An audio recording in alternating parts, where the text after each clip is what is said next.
The Board of Trustees of the Lamar Consolidated Independent School District is called to order at 5:41 p.m. This is the regular monthly board meeting being held on May 16th, 2023. We have a quorum with all members present except for Mr. Hubenak, who will be joining us shortly. We got started a little bit late because of the weather. We're going to amend our agenda a little bit. We know there's lots of folks that we'd like to recognize, so we're going to do our Pledge of Allegiance, do our moment of silence, and then recognize some of these folks, do our board reports, and then we're going to push back our closed session a little bit. So to everybody that's here, welcome, and please join me in a moment of silence to observe as you feel appropriate.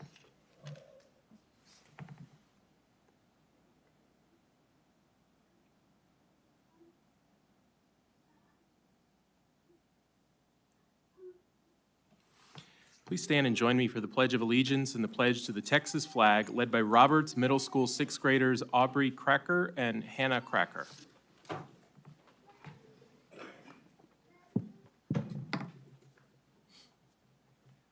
pledge allegiance to the flag of the United States of America and to the republic for which it stands, one nation, under God, indivisible, with liberty and justice for all. Honor the Texas flag. I pledge allegiance to the Texas, one state under God, one and indivisible. What a round of applause for Hannah and Aubrey.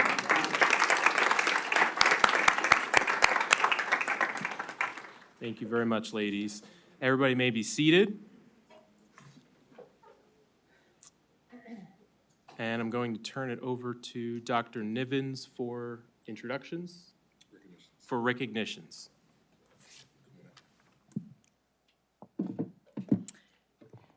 Good evening, parents and guests. As our trustees and superintendent make their way down to the front, we're going to recognize several outstanding students this evening, and in order to ensure an efficient recognition experience, we do ask that you refrain from coming forward to take photos. Our amazing district photographer, Justin Terry, is here. He's taking the official photos this evening. His photos will be published to the board page of the district website later this week. And in addition, we have QR codes around the room that you may scan for quick access to the photo landing page. As I shared, we've got several recognitions, and we want to keep the meeting flowing and not tie up with photos. So we'll start with our vows and sals. As the school year ends, we would like to spotlight the remarkable accomplishments of some members, well, really the entire class of 2023. Collectively, this group of 2,700 seniors has been awarded more than $31.3 million in scholarships.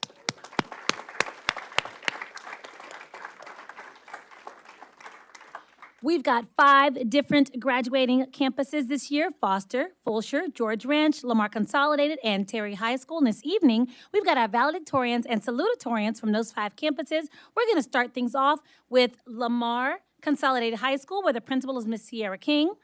Natalie G. is the valedictorian at Lamar Consolidated High School. She's the daughter of Andrew G. and Cindy G. She will attend the University of Texas, majoring in biomedical engineering. Natalie hopes to become a biomedical engineer, likely working in the research field or developing medical technology. Our salutatorian from the campus is Renee Martinez. Renee Martinez is the son of Renee and Esperanza Martinez, and he intends on attending Rice University, majoring in biomedical engineering. He aspires to have a career in pharmaceutical or academic research.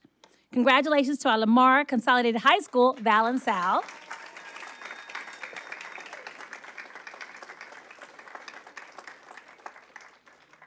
Miss King, yes, Sierra King, would the principal please join us? And we can have the parents stand at this time. Are the parents present? Parents and family members, if you're present for these 2 students, you may stand as well, so we can recognize your hard work in getting these students to this amazing achievement.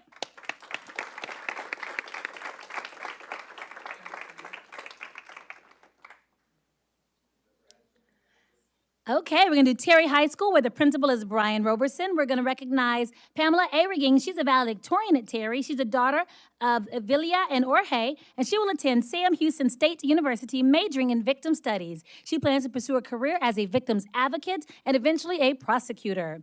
Giovanni Fuentes is a salutatorian from Terry High School. He's the son of Maria Barrera and Gustavo Fuentes, and he will attend Texas A&M, majoring in computer engineering. Giovanni aspires to one day be a computer engineer. Congratulations to our students from Terry. Would Brian Robertson please join us at this time if he's here?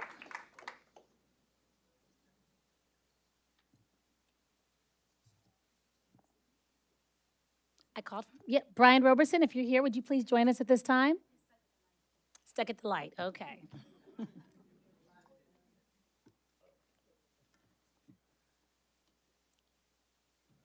Okay.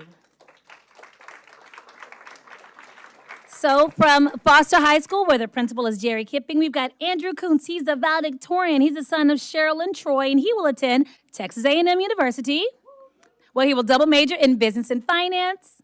And we've got Mazin Adam Hasuna, who's a salutatorian at Foster. He is the son of Linda and Rusmi, and he will attend the university. He will attend the University of Texas at Austin, majoring in mechanical engineering.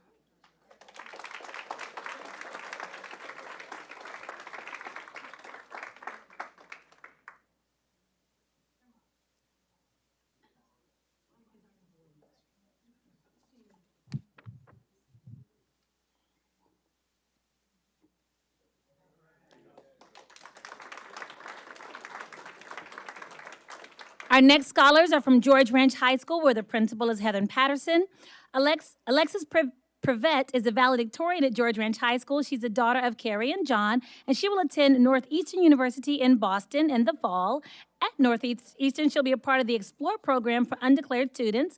This program will provide her the opportunity to study her interests, mathematics, architectural engineering, sustainability, and computer science. She hopes to pursue a management position in engineering or start her own business. And Stephanie Hudd is a salutatorian, the daughter of Jennifer and Adam. She will attend the University of Texas at Austin with plans to study psychology. She aspires to be a pediatric psychiatrist.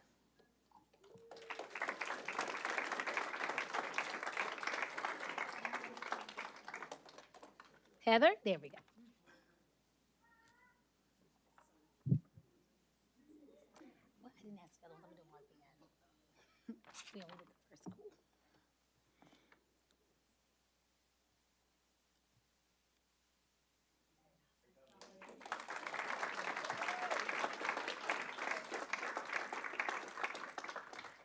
From Fulshire High School, where the principal is Dan Ward, we are recognizing Chancellor Joseph as a valedictorian, the son of Troy Joseph and Kimberly Gordon. While he is currently undecided on which university to attend, he hopes to continue his studies in the chemical engineering field one day.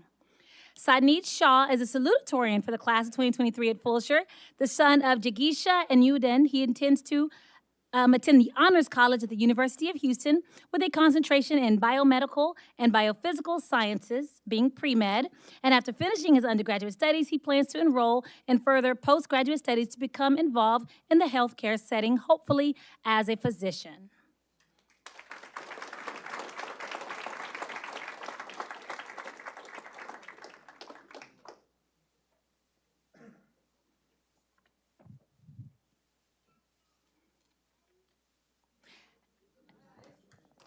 And at this time, if you're a parent or a family member of any of our Vals and Sals, would you please stand collectively at this time, our moms and dads of our Vals and Sals?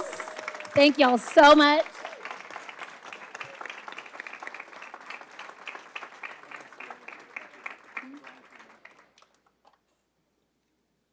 Yeah, we're going to keep going. Okay, so as a last announcement, the District's 5 commencement ceremonies will be held consecutively beginning tomorrow, Wednesday, through Sunday, May 21st at 8 p.m. at Traylor Stadium, located at 1000 East Stadium Drive. Again, all of our ceremonies start tomorrow. They go Wednesday through Sunday, starting at 8 p.m.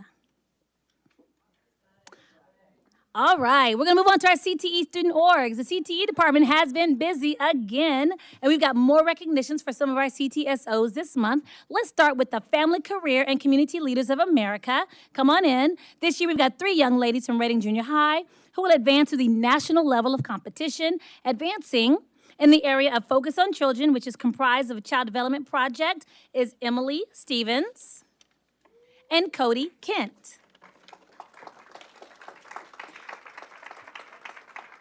In the area of public policy advocate, we've got Zara Sheikh.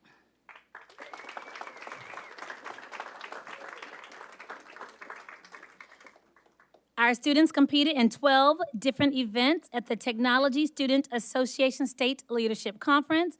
This year's conference was highly competitive with more than 4,000 students across the state competing in a wide range of events. The students were amazing ambassadors for the district with both their project and leadership skills.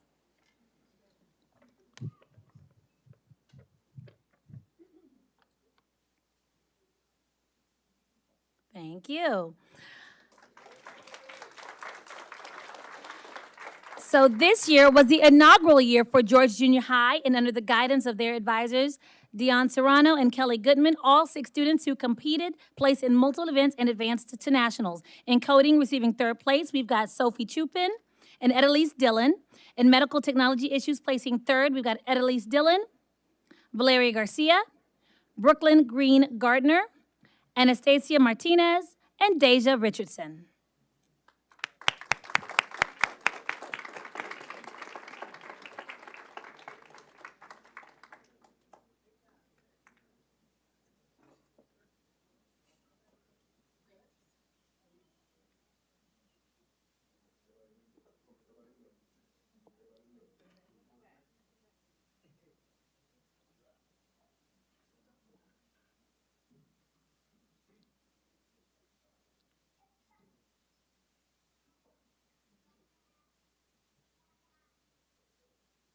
All right.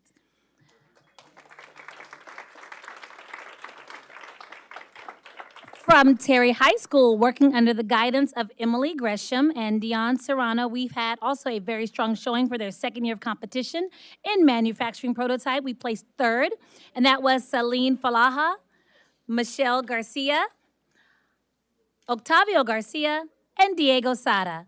In residential architecture walkthrough video, placing 2nd was Fabio Marquez, and 3rd place, Edwin Hernandez. Residential exterior and floor plan CAD drawings, placing 3rd, Raul Martinez.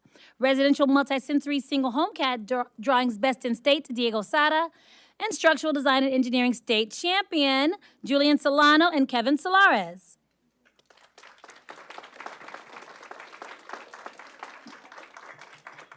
Giovanni Fuentes won the Texas TSA Greer Mays Wright Industrial Arts Memorial Scholarship to recognize his leadership and performance in Texas TSA.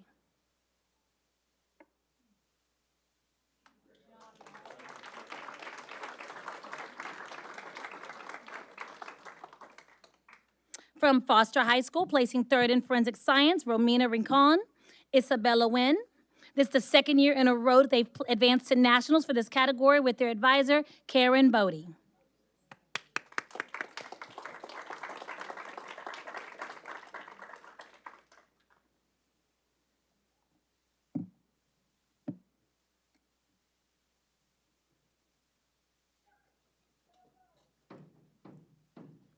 From Briscoe Junior High, where the advisor is Heath Hayner.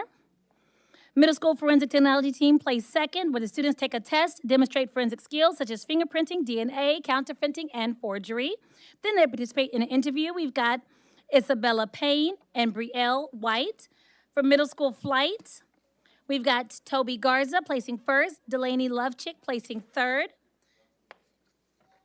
This was the 16th year that LCHS has competed in TSA since the organization was brought to the district by LCHS advisor Kristen Rausch in 2007. Under the guidance of Ms. Rausch, Ms. Ferguson, and Mr. Goss, these students are headed to nationals. We're going to bring up drone UAV team placing 2nd.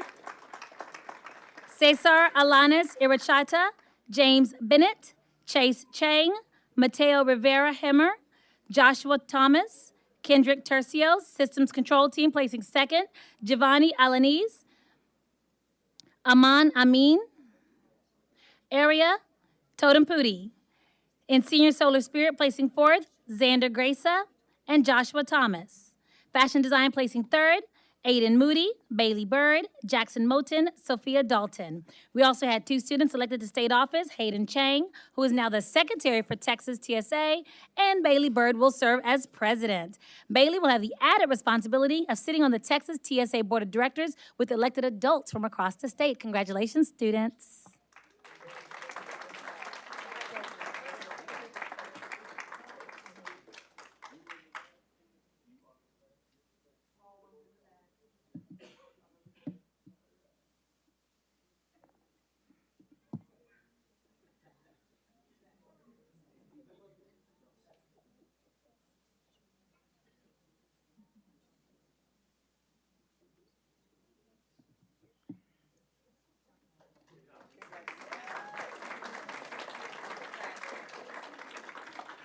From Lamar Junior High School, where the advisor is Alan Gerberman, we've got placing third in children's stories, Raquel Arians and Genesis Rodriguez.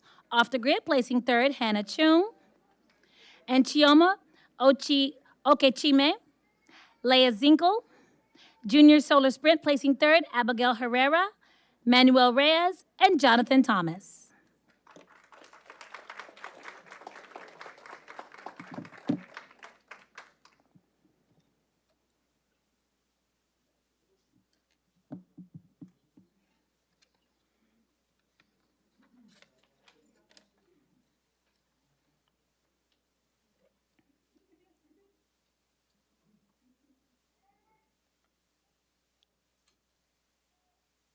From George Ranch, where the advisor is Cal Logan, placing third in architecture design, we've got Camden Crawford, Quentin Fernandez, Jake Miller, Alexis Prevette, and Evan Zhang. Placing second in board game design, we have Muhammad Awais Jaffer, Quentin Fernandez, Caitlin Mai, Kashin Misra, Rushil Vyas, and Jay Matal.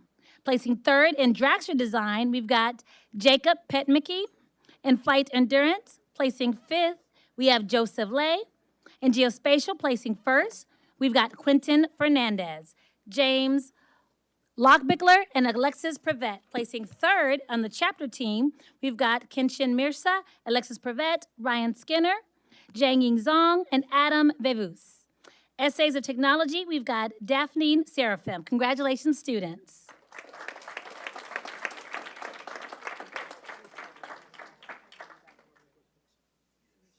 Vivas.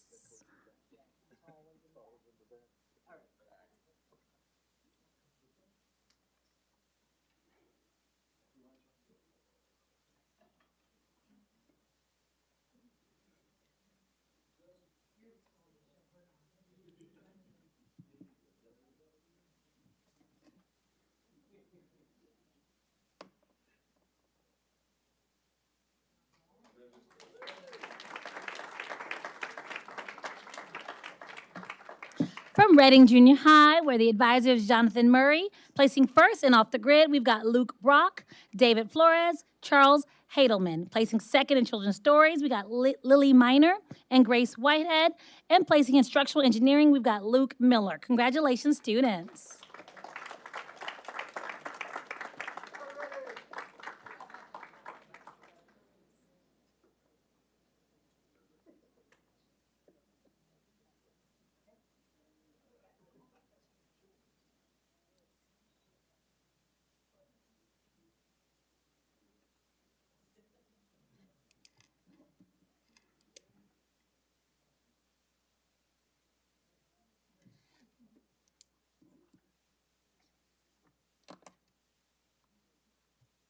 All right, from Randall High School, where the advisor is Brian Saunier. Placing fourth in virtual reality, we have Amar Lakani, Elishba Shakar, Layla Lawhern, and Anish Jana. Congratulations, students.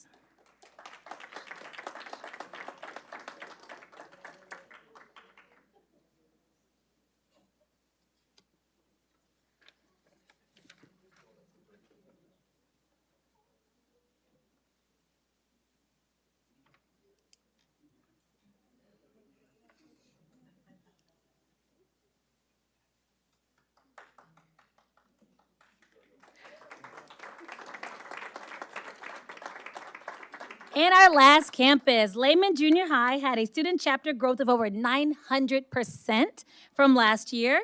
They increased membership from 7 students in 2022 to 65 members in 2023. Lehman had 40 students compete in 15 different events at the regional competition. Out of the 40 regional competitors, 29 qualified for the state conference, of which 17 students qualified for the national conference. This year, Lehman Junior High TSA is under the guidance of their advisors, Jared Williams and Carl Carlton. Placing in first for children's stories, we have Ava Gallion, Ishita Jane, Dhruvi Mistry, and Brianna Molina. Placing first on the medical technology team, we've got Natalie Pereira and Daiwei Wang. Placing first in junior solar sprint team, we've got Jake Berlinski, Diego Vera, Zara Gonzalez. Placing third in CAD Foundations, we've got Sean Lowry. Placing third in Challenging Technology Issues team, we've got Gimbe Ayuba and Precious Osagi. Video Game Design team placing second, Grant Nawatney, Jeffrey Rapaki, Danny Tiffin, Max Morifialos, Jose Bernal, Vanashavi Aburi. This is the second year for the video game design team to be competing in TSA. By offering their video game on a public gaming site, these students have started receiving job offers and invitations to apply to various video game design companies. Congratulations, students. Tall ones in the back.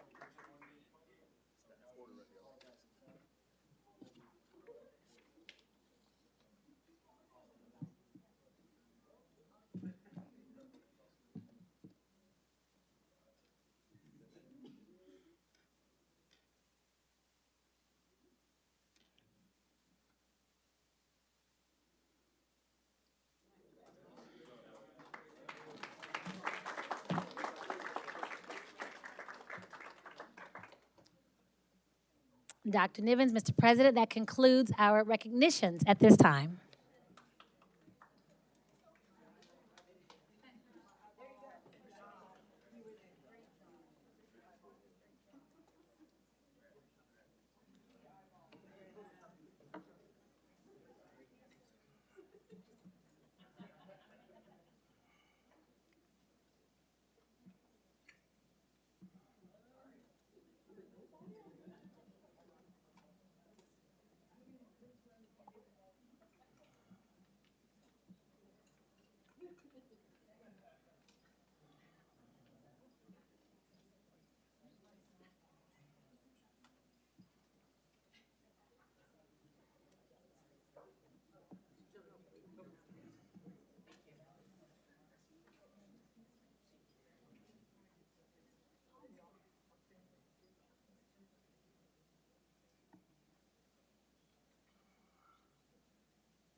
All right, Mr. President, now we'll have introductions. We'll turn over to Mr. Bates.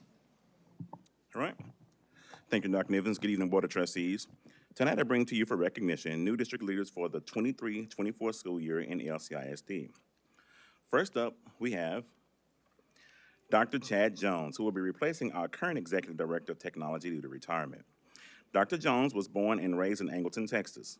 Chad received his bachelor's degree from Houston Baptist University, his master's degree and doctorate of education and technology from the University of Houston. He currently serves as the Director of Innovative Learning. Dr. Jones has a total of 18 years of experience in public education, where he previously served as a classroom teacher and an instructional technology specialist. He has also served as an adjunct lecturer with the University of Houston. Attending with Dr. Jones tonight is his wife, Jeannie, and children, Rylan, Seth, Wyatt, and Kennedy. Ladies and gentlemen, please help me in congratulating our very own Dr. Chad Jones.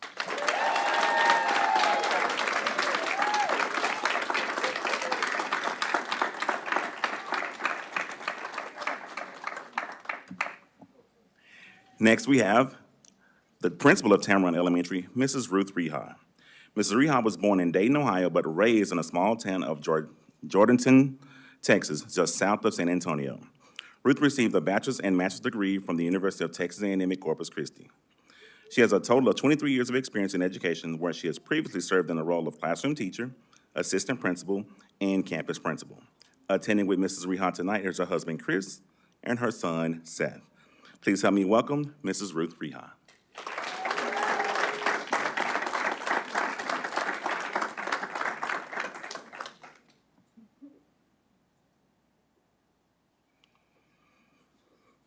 Next, we have the new Associate Principal of Foster High School, Ms. April McLaurin. Ms. McLaurin was born at Picayune, Mississippi, and raised in Amarillo, Texas.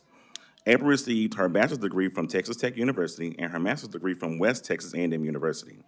She currently serves as an assistant principal at Foster High School. Ms. McLaurin has 19 years of experience in education, where she has also served as a classroom teacher and assistant principal. Attending with Ms. McLaurin tonight is her husband, Derek Williams, mother, Robin McLaurin, and her son, Miles. Please join me in congratulating our very own Ms. April McLaurin.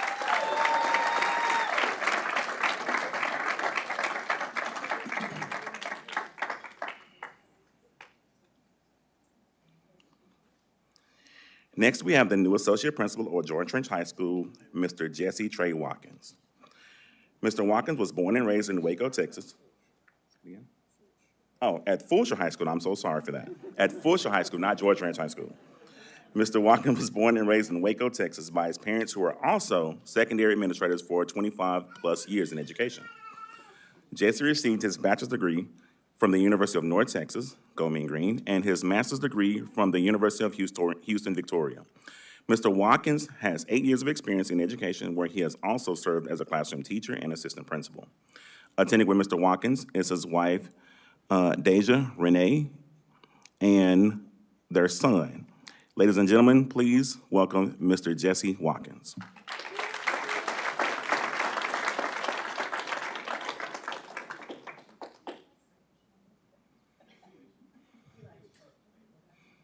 I think I may have gifted him a child. I don't know if that was his son. Was that your son or not your son I saw today?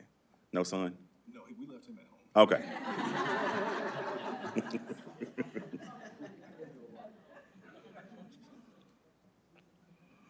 Next, we have the assistant principal of Velasquez Elementary, Mrs. Chelsea Crow.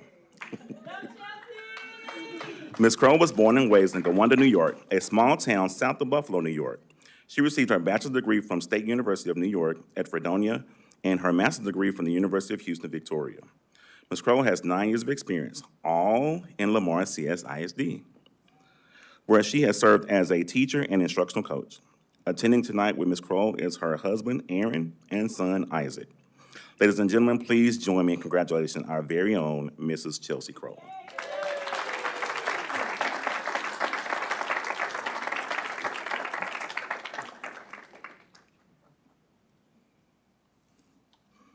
And finally, but not least, we have our assistant principal of Westendorf Middle School, Mrs. Tracy Williams. Ms. Williams was born and raised in Pasadena, California. She received her bachelor's degree from the University of Texas at Arlington and her master's degree from Texas Christian University. Ms. Williams has 8 years of experience in education, where she has served as a teacher, assistant principal, and assistant director of transportation. Mrs. Williams has also served 20 years of service as an administration yeoman chief with the U.S. Navy Reserves. On behalf of LCISD, we thank you for your service. Although they are not able to attend tonight, watching virtually tonight is her husband, Timothy, and her children, Nathaniel, Brianna, Armando, and Timothy. Ladies and gentlemen, please help me in joining in congratulating our very own Mrs. Tracy Williams.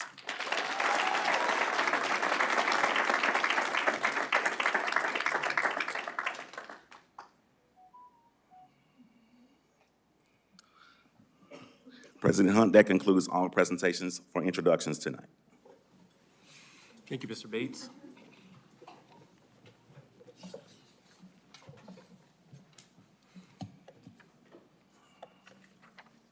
Are there any board member reports?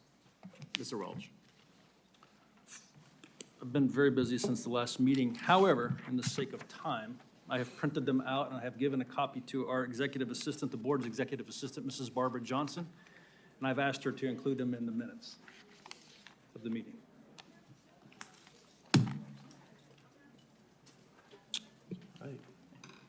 Not that efficient. Just like Mr. Welch said, we have been, and I keep all the brochures and everything, we've been very busy since we left the last board meeting, and I just want to highlight a few. One of the ones that we went to the very next day, that Wednesday, was the Investment in Youth, or the YIP, Youth in Philanthropy Luncheon, and this, if you're not aware of it, is put on by the George Foundation and also the Fort Bend Chamber of Commerce, where they take young junior and senior students from all over Fort Bend.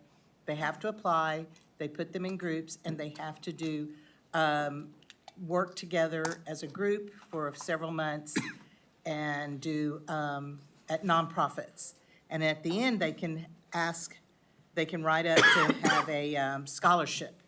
And of the $137,000 that were given out that luncheon, our students got over 51,000 of it, which is exciting.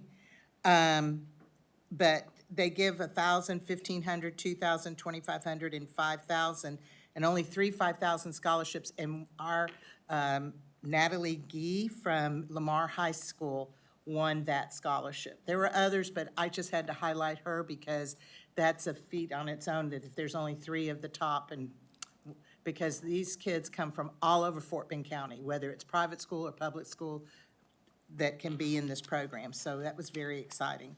And then that night, after we finished eating lunch there, we went to the Marriott for the Lamar Classroom Teacher Association Teacher of the Year. They had over 750 people there that day. It was absolutely gorgeous reception for all the teachers in Paris for the year. And I do want to thank Sarah Ryan and Don Hopkins and the other board of LCTA for a job well done. And another one that I really love, and Zach's going to talk about this too, it's called ASAP, but it's Activity Supporting Adolescent Parenting, and it's a program put on by Kelly Kipping, and they had a graduation luncheon for those students that are going to be graduating from our schools, and it's exciting to hear their stories and what they want to do next. And there was quite a few of them, and I was very excited to see how excited they were about graduating. And, of course, last Friday was, then we did, of course, employee recognition dinner, which that's always fun to see the teachers and people that have worked for our district for 5, 10, 15, 20 years, all the way up to 35 years, I believe. But we also had, of course, Leaf did an amazing job at Surf's Up. And as I told Ms. Lewis, it was probably one of the best Surf's Up that I've attended in a long, long time. And if she can put that on with only being in her role for a few months, I can't wait to see what next year brings. And of course, we did have the volunteer luncheon last Friday. And again, what a beautiful reception that was. You know, when you add up all the hours that we have people volunteer in our schools, it saves the districts hundreds of thousands of dollars. These people are essential to us continuing what we do for our kids, and I want to thank every last one of the volunteers, not just the ones that were there that day being recognized, but all the volunteers in the district. So I had a few others, but I'm sure there's other people that have been to some of the things I have, so I'll get them highlighting. But we see we've been very busy and eating a lot. So. Yes, it was busy, like they both said, very busy month. The ASAP, the program that Kelly Kipping puts on for our pregnant and parenting teens, it's an amazing program, so I'm thankful for her leadership and the support she gives our students there. Got to also experience Lamar CISD's extreme games for our SEC and our special education students and all that, and it was an amazing event. We had all of our secondary high school students out at Lamar's practice field, JV field, and it was blow-ups and games. And so then we also had some of our students from our general ed population out there just being buddies and just loving on those students and walking with them and going from games and cheering them on. So saw the kindest and sweetest and purest hearts that day, and it was a very refreshing day. Another place I went was the day that we received a threat. There was a general threat that's social media frenzy, but specifically Lamar High School and Lamar Junior High. It was a day that, you know, we don't ever want any threats, anything like that. But while I was there, I saw our staff step up. I saw our police step up. I saw people from this building right here over there. I saw multiple police agencies there just showing a presence, from our state troopers to our sheriff to our local police. And then when I got to go inside and I got to have conversations with parents that were there to pick up their kids. It was a very humbling, and to see the faces of these moms and these dads that were genuinely concerned for their students, and to see how that affects our students as well when a false threat is made. And so it's one of those things that as a district, we have no tolerance for, and we will, but we always want to make sure our students' needs, safety, and all that is being met. And so I have a handful of student names here that I, got the opportunity to go. The school there had an amazing system of when parents were in line to whenever they were verified, IDs were checked against Skyward.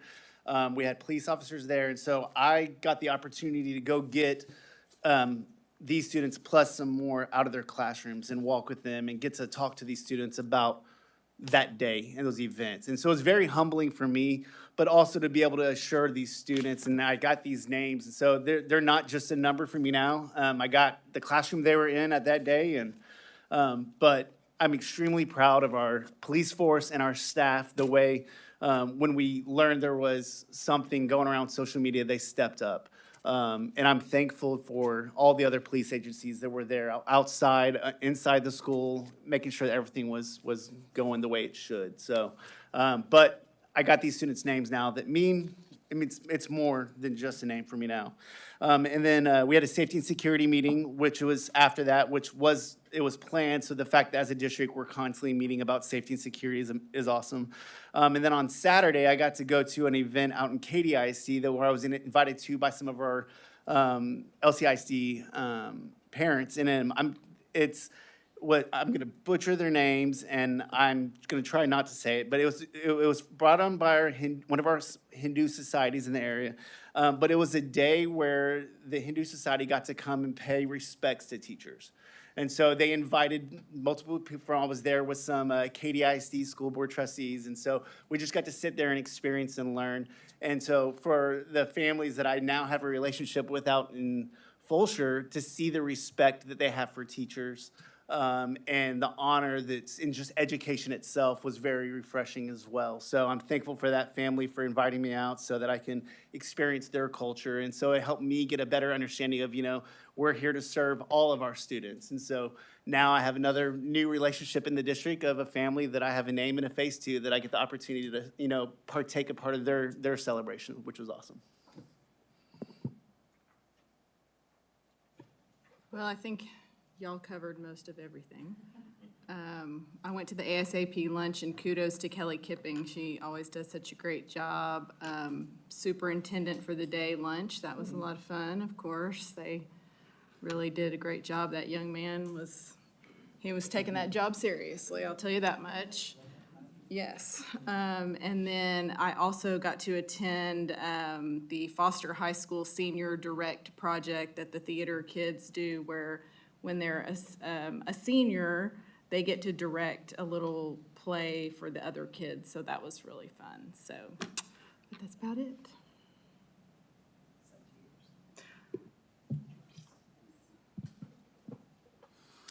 All right, I'd like to begin my board report just by taking a moment to thank the members of our community that placed their trust in me these past 4 years to help lead our schools. We live in a large and diverse district. Geographically, LCISD is 385 square miles. Our student population is 43,000 and will be over 80,000 in the next 10 years. LCISD employs more than 5,000 people in our community. And what unites the people that live in those homes in those 385 square miles is that each of them wants to leave the world just a little better for their children. We go to different places of worship, have different backgrounds, and get up each morning to go to our different workplaces. But the schools where we send our children each day, that we depend on to keep our kids safe, and that those before us and today still hope can be the great equalizer for those hoping our children will someday be able to achieve the American dream, are what binds our shared community together. to have had the opportunity to be a small piece of making this important piece of our community, maybe the most important piece of our community, just a little bit better has been a privilege. Educating our young people takes a village, and that village doesn't start with us up here, but with the folks that are in the classrooms, the folks cleaning our campuses, the folks feeding our children lunch, the folks driving the buses. I'd like to thank all of the teachers and administrators and staff serving our kids every day, inside and outside of our schools. Simply put, you're doing God's work every day. You have the ability to impact young lives every day, even if you don't realize it, and collectively, that impact is enormous. The next piece of that village is the folks listening at home, citizens, taxpayers, parents. Our public education system can only be effective if you are engaged in your children's education, in your children's schools, at the Capitol, and in this boardroom. Public education needs strong voices advocating for our students and our teachers. These are your schools, and ultimately it will be your voices, those at home, those of engaged parents and citizens, that will help keep our schools strong. And the last piece, but one of the most important, is this board. This team of 8 sets the vision for our district. It sets the mood of our district. Will we be cynical and negative with constant one-upmanship? Or will we be hopeful and forward-thinking and inclusive and compassionate? It starts here. Teachers watch these meetings. Parents watch these meetings. Kids know what happens in these meetings. This board should be the example for what fair and decent communication looks like. They should see that you can disagree without being disagreeable, that you can think differently and express your informed opinion without fear, that you can debate ideas in the open without resorting to name-calling. In this regard, my hope for this board for the next 4 years is this. We live in an increasingly political, polarized, and tribal world. Our schools don't need to be that way. Our schools should not be that way. Continue to think, as this board has always done, of what is best for students and teachers and the community only, and our schools will continue to be strong. I'll also hope that you will not shy away from the difficult conversations. There are still educational gaps in our district. Review carefully the academic audit coming this fall and have the tough conversations. Continue to get our students what they need. Have conversations about equity. And when I say equity, I mean ensuring that all students are getting the resources they need to have equality of opportunity. The resources needed for our students to have that equality of opportunity won't be the same across the board at every campus or in every area, and it demands having the conversation. Over these past 4 years, this board and administration has set the foundation for the next decade in LCISD. In just 4 years, here's some of what we've accomplished together. We've created safer schools for our kids. We've established a well-resourced police department.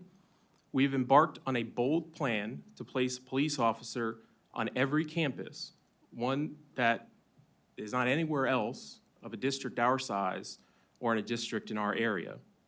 And at this meeting today, we'll have the opportunity to get that timeline moved up to this August.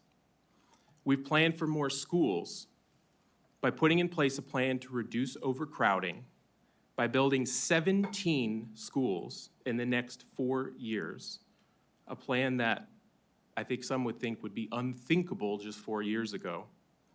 And of note for me is 13 of those, thankfully, because it's needed, will be in the Fulshire and Katy area to relieve Purple Track.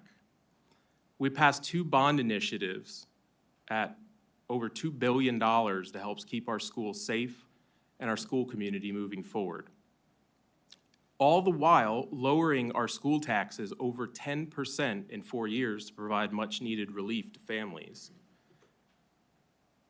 Importantly for me, we've increased academic opportunities for all students, including expanding our career and technical education program and increasing the selection and amount of students taking college-level courses including students that have never had somebody in their family attend college or university. We achieved the district's first A rating. We got through a pandemic. We had some educational and academic losses, and we came back with another A rating, thanks to the hard work of the administration, of this board, and of course of the teachers and students in our district. We supported our teachers by raising salaries all 4 years, adding mental health days, and advocating at the Capitol for even more funding for teacher raises, which hopefully will be coming within the next few weeks.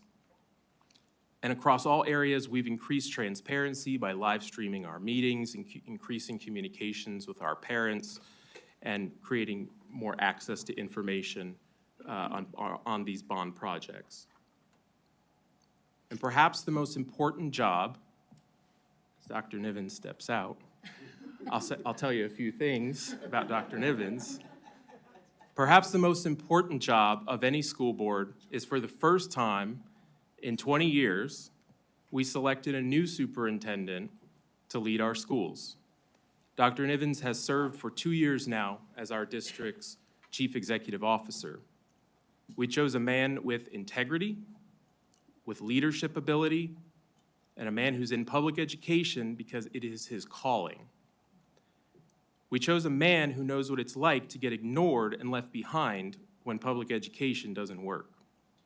And we chose a man who, because of that experience, found his calling in life to ensure that those students are never left behind in LCISD. Our district these past 4 years has come of age, making the transition from rural district to suburban district, and with that has come change. Uncomfortable, inconvenient, but necessary change. We can be a blue ribbon award-winning school district, and to get there, more changes will be necessary. To stay great and get even better requires adapting and constantly improving. I'm confident that this new board will continue to lead our district well. The colleagues that I've served with have been incredible. Everybody on this board is doing this for the right reasons, because we want to do what's best for students and for teachers and for the community. And with the foundation that we have set these past 4 years, I'm confident that the new board will make our schools even stronger. Thank you, Alex. Mr. Hunt, President Hunt. Oh, you my turn? Okay. Mine's gonna look a little different. I did attend a couple of those things. Microphone. Oh, yes. So as tonight is my last meeting, I thought about, I'm really gonna try not to cry. It's probably not gonna happen. I thought about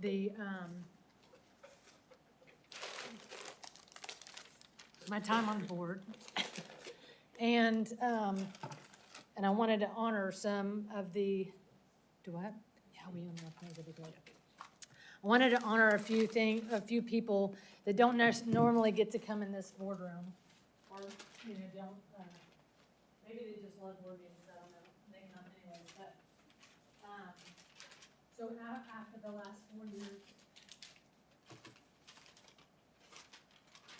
I just wanted to honor a few people. Ms. Barbara Johnson was kind enough to work with me to come up with some certificates for a few people. So, let's see.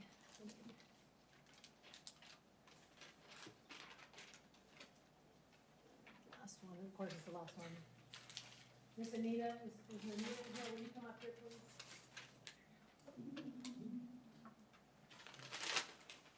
I thought about my time on the board and in Lamar. And I just thought I wanted to honor some people.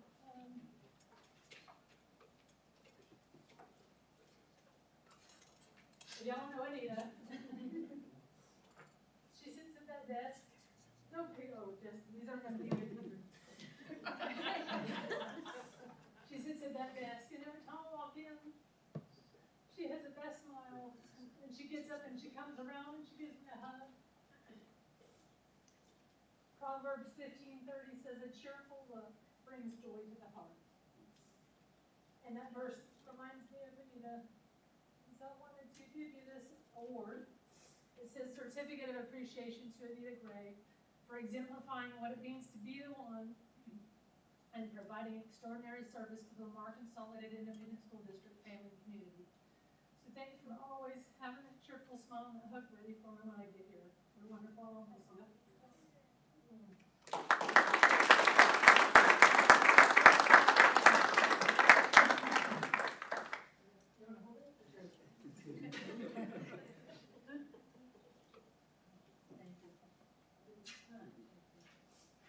Next is Juan Lozano here.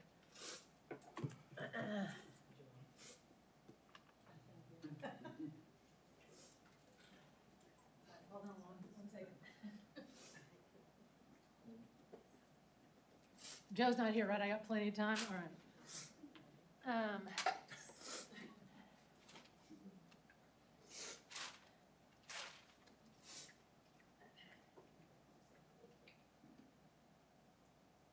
So, I'm gonna put this right here. Juan, you wanna set this up for me? So, remember? Let's see. So, if y'all don't know Juan, he delivers our board books every month. And he drives around to everybody's houses on the board. I don't know if he still does, because some of y'all have gone digital on me. And I'm still a paper gal, so he still comes to my house. So for the last 4 years, I've gotten to spend a few minutes with Juan each month. And the Bible verse that reminds me of Juan says, it's Ephesians 4:2, and it says, be completely humble and gentle, be patient, bearing with one another in love. So, Juan started bringing the board books, right? And I always wanted to go out and chat with them whenever I was there. And we developed a friendship just from the few minutes we got to talk. Juan was always humble and gentle in our conversations. He was patient because I know he had to get to a whole bunch of other houses. And so I tried to limit my conversation, but I wanted to get to know him. I want to share a quick story. I'm already trying to do it now, right?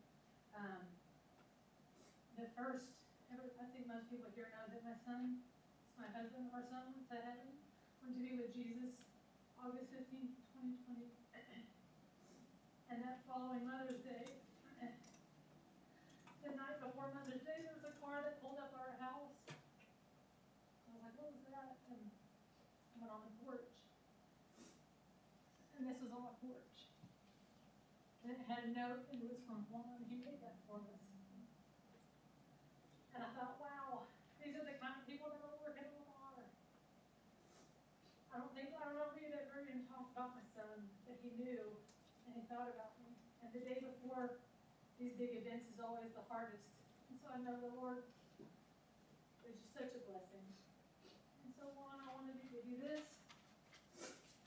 An appreciation of being the one. It's the same thing as Anita said, so I won't do it again. But I just really appreciate you, and I'm gonna miss our Friday once a month visits.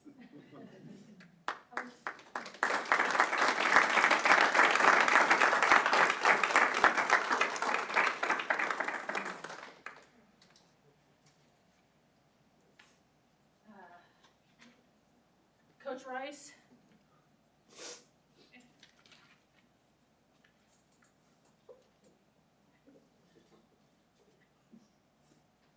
I don't know if anybody, y'all know Coach Rice. Some of y'all might.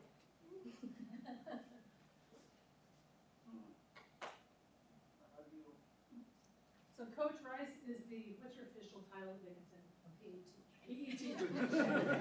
I'm sure there's a physical education coach, instructor, or something. There you go. So Noah, our son, went to Dickinson Elementary, started in kinder, went through 5th. And Coach Rice does these things. She does end-of-year relays every year. It's like the big event. And the first year we were there, we didn't know about it. Noah was our first. I'll never forget, we go out to the relays. It's towards the end of the school year. And I'm sorry.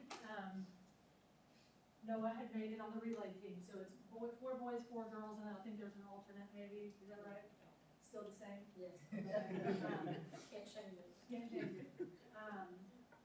And Noah made the relay team, and we were so excited. I'd never really seen him run, I mean, I've seen him play with his friends, but And he could run. I didn't know that until I remember all of a sudden it was Noah's leg, and I was like, wow, it's fast, right? And it was just so exciting. So it was funny because each year, first, second grade, Noah could care less who his teacher was. He wanted to know who the boys were in his class, if he was gonna make the relay team, and how fast they would be. That was all he cared about.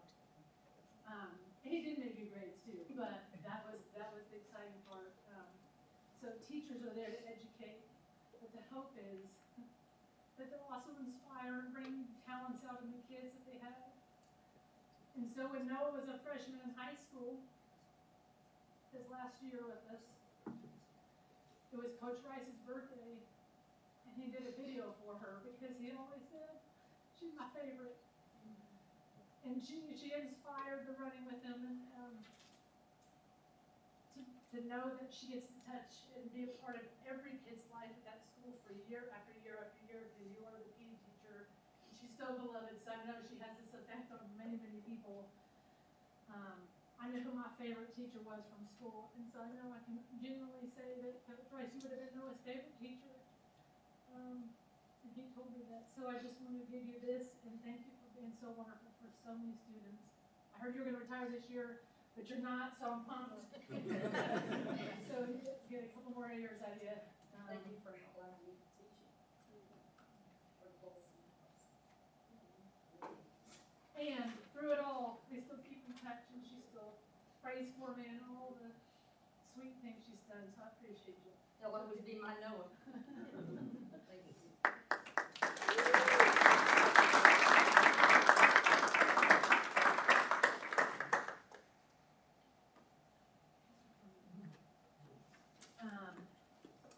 Okay. Coach Cavallo and Heather Patterson, could y'all come up together, please?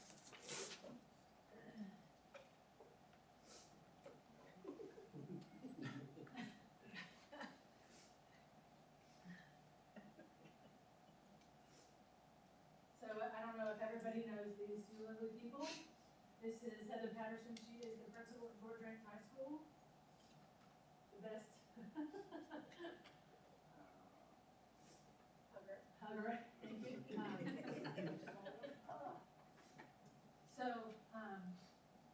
When I got on the board, when I ran for the board, I didn't run to serve just my family. I could have done a lot of other things if I just wanted to do something for my 2 kids. But I knew it was important. This role is so important for so many people. God called me to it, and I'm grateful. I actually gave up a lot of time away from my family to serve in this role.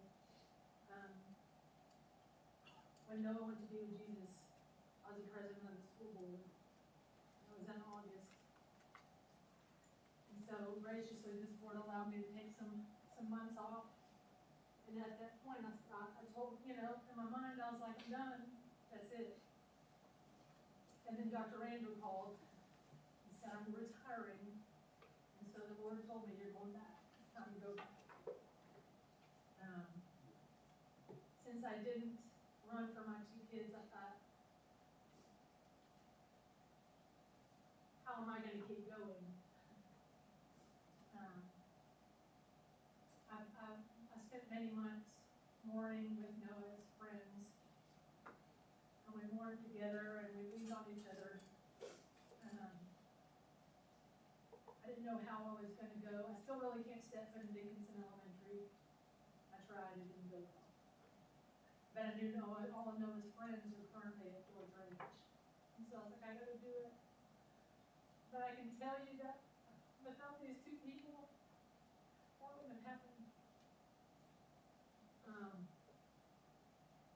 Just the way y'all have loved our family, sorry, I'm not gonna do this one. The way y'all have loved our family and allowed me to feel so welcome back in that building and just loved on. I know it's a direct gift from the Lord. Johnson, the Bible verse I have for you guys. Oh, and I didn't give Coach Rice her Bible verse. I'll give it to you in a second. Your Bible verse is, and my God will supply every need of yours according to his riches and glory in Jesus Christ. Philippians 4:19. I always thought provision when it talks about that in the Bible was money, food, that it's people too.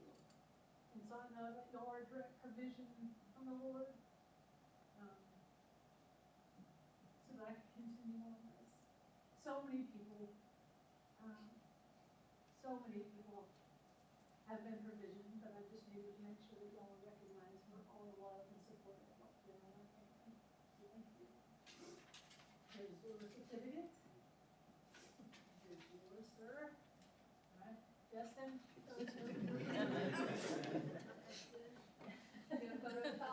No, we're not even gonna worry about it.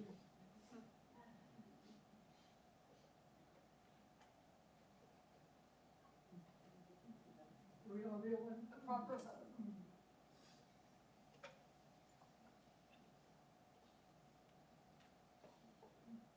Okay. And then we're still in a meeting. Yep. Thank you, sir. Thank you. Coach Rice, let me give you yours real fast. Your Bible verse was 1 Peter 4:10. As each has received a gift, use it to serve one another as good stewards of God's varied grace. So thank you for using your gifts for all of these families and these kids. I love you, appreciate it. Thank you.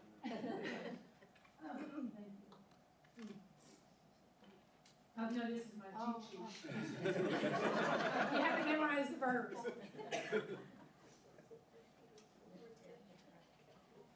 We're gonna say goodbye to the rest of the board later, right? Or should I say my goodbyes now? Yep, okay, that's it. All right, Dr. Nivens, is there a superintendent's report? Yeah, I'll save it till later. Yes, sir. Mrs. Johnson, are there any public comments?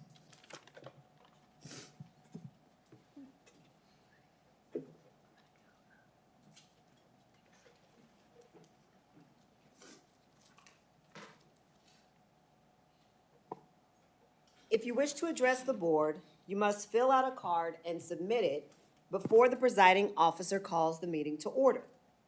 While speakers generally have 5 minutes to address the board, the presiding officer may establish an overall time limit for public comment and adjust the time allotted to each speaker when necessary to accommodate a large number of speakers. However, no speaker shall be given less than 1 minute. All of this is in compliance with HB 2840. Each speaker tonight will have 5 minutes. While the board values hearing from members of the public, trustees may not respond to comments as they are prohibited by law from discussing or deciding any subject that is not on the board's publicly noticed agenda. Speakers having complaints against individual district employees or trustees may only address the board after filing a complaint form and in the manner provided for in Board Policy DGBA Employee Complaints, F&G Student and Parent Complaints, and GF Public Complaints. The presiding officer or designee shall determine whether a speaker has filed a complaint according to policy. Any speakers who complain of individual district employees or trustees during public comment will be directed by the presiding officer to stop addressing the board and will refer the speaker to the appropriate complaint policy. Please state your name when you come forward. Our first speaker is Hayden Chang.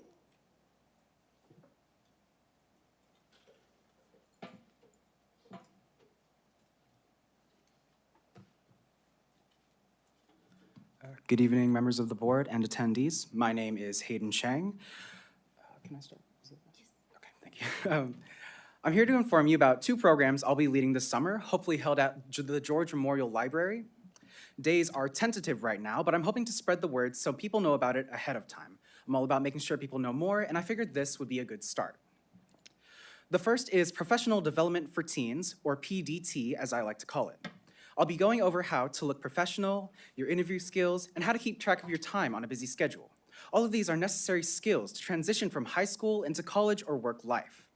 I don't often see this discussed in the classes I'm in, and I see kids who want to learn but don't know how. I'll hold each session in seminar form, wherein I'll first lecture about the topic for students to take notes, then I'll provide open inquiries and chances for exploration. Through this program, I hope to give students a strong foundation that gives them confidence in their workplace skills. The second program is Better Students Together, which will contain a mix of seminars and tutoring sessions.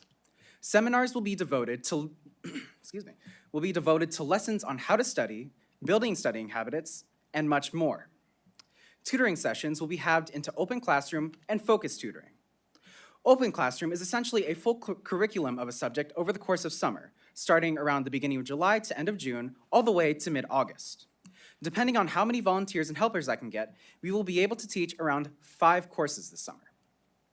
I would like to clarify that by subjects, I do not mean your traditional chemistry, algebra, etc., but things like essay writing and reading comprehension, or fast-track math for Algebra 1 and 2. However, some students may be seeking more specific help, which is why we have focus tutoring, which was targeted at high-achieving students, though I will do my best to ensure time is given to everyone who requests it. Focused tutoring is essentially a smaller form of open classroom devoted to AP subjects that I or another teaching volunteer has taken and performed well in.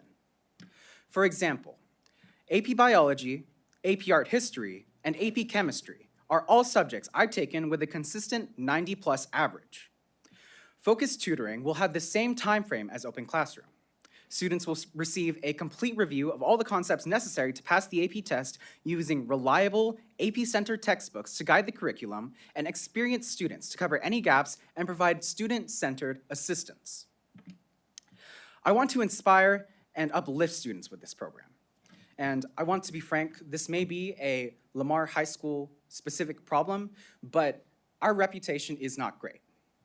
I am a very involved student. I go to things like Boy Scout meetings. I'm going to volunteer service, Common Threads, Hope on the Browse this summer, things like that. And I hear people talk about my school, and I'm not happy about it. It needs to change. And yes, some of their criticism may be right. When people say, oh, well, just look at their test scores, it is upsetting, but they are right. On some of our STAR tests, we have less than a 50% pass rate, and that needs to change. So, with this program, I hope to take the first few steps in a positive mindset for Lamar students. With that out of the way, here is some logistical information. Both programs are going to be held in either 1 or 2 hour sessions, though you are allowed to leave and enter at any time. We will accept all students grades 6 to 12 and young adults. In addition, we are looking for volunteers and adult chaperones. If you are interested in this program, I will be making a Facebook where I will send out updates about the program, about schedules, et cetera, though I hope to partner with local organizations to promote these efforts as well. Before I go, I would like to emphasize that both programs are completely free of charge. All contributions come directly from volunteers of the program. Availability was a primary point for us, so we hope that this gives people the chance to participate without that worry. Please consider these programs and check out the Facebook for information updates. There is still much work to be done, but I believe we can give your students quality education about subjects that will help them succeed in school, college, and life. Thank you, board members and attendees, for listening to me tonight. Thank you.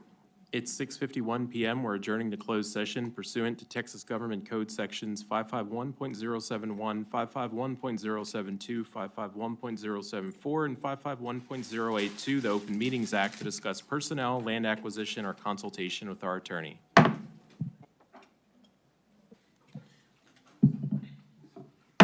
We're now back in open session. It is 7:25 p.m. We have a quorum with all members present. Are there any motions to be made?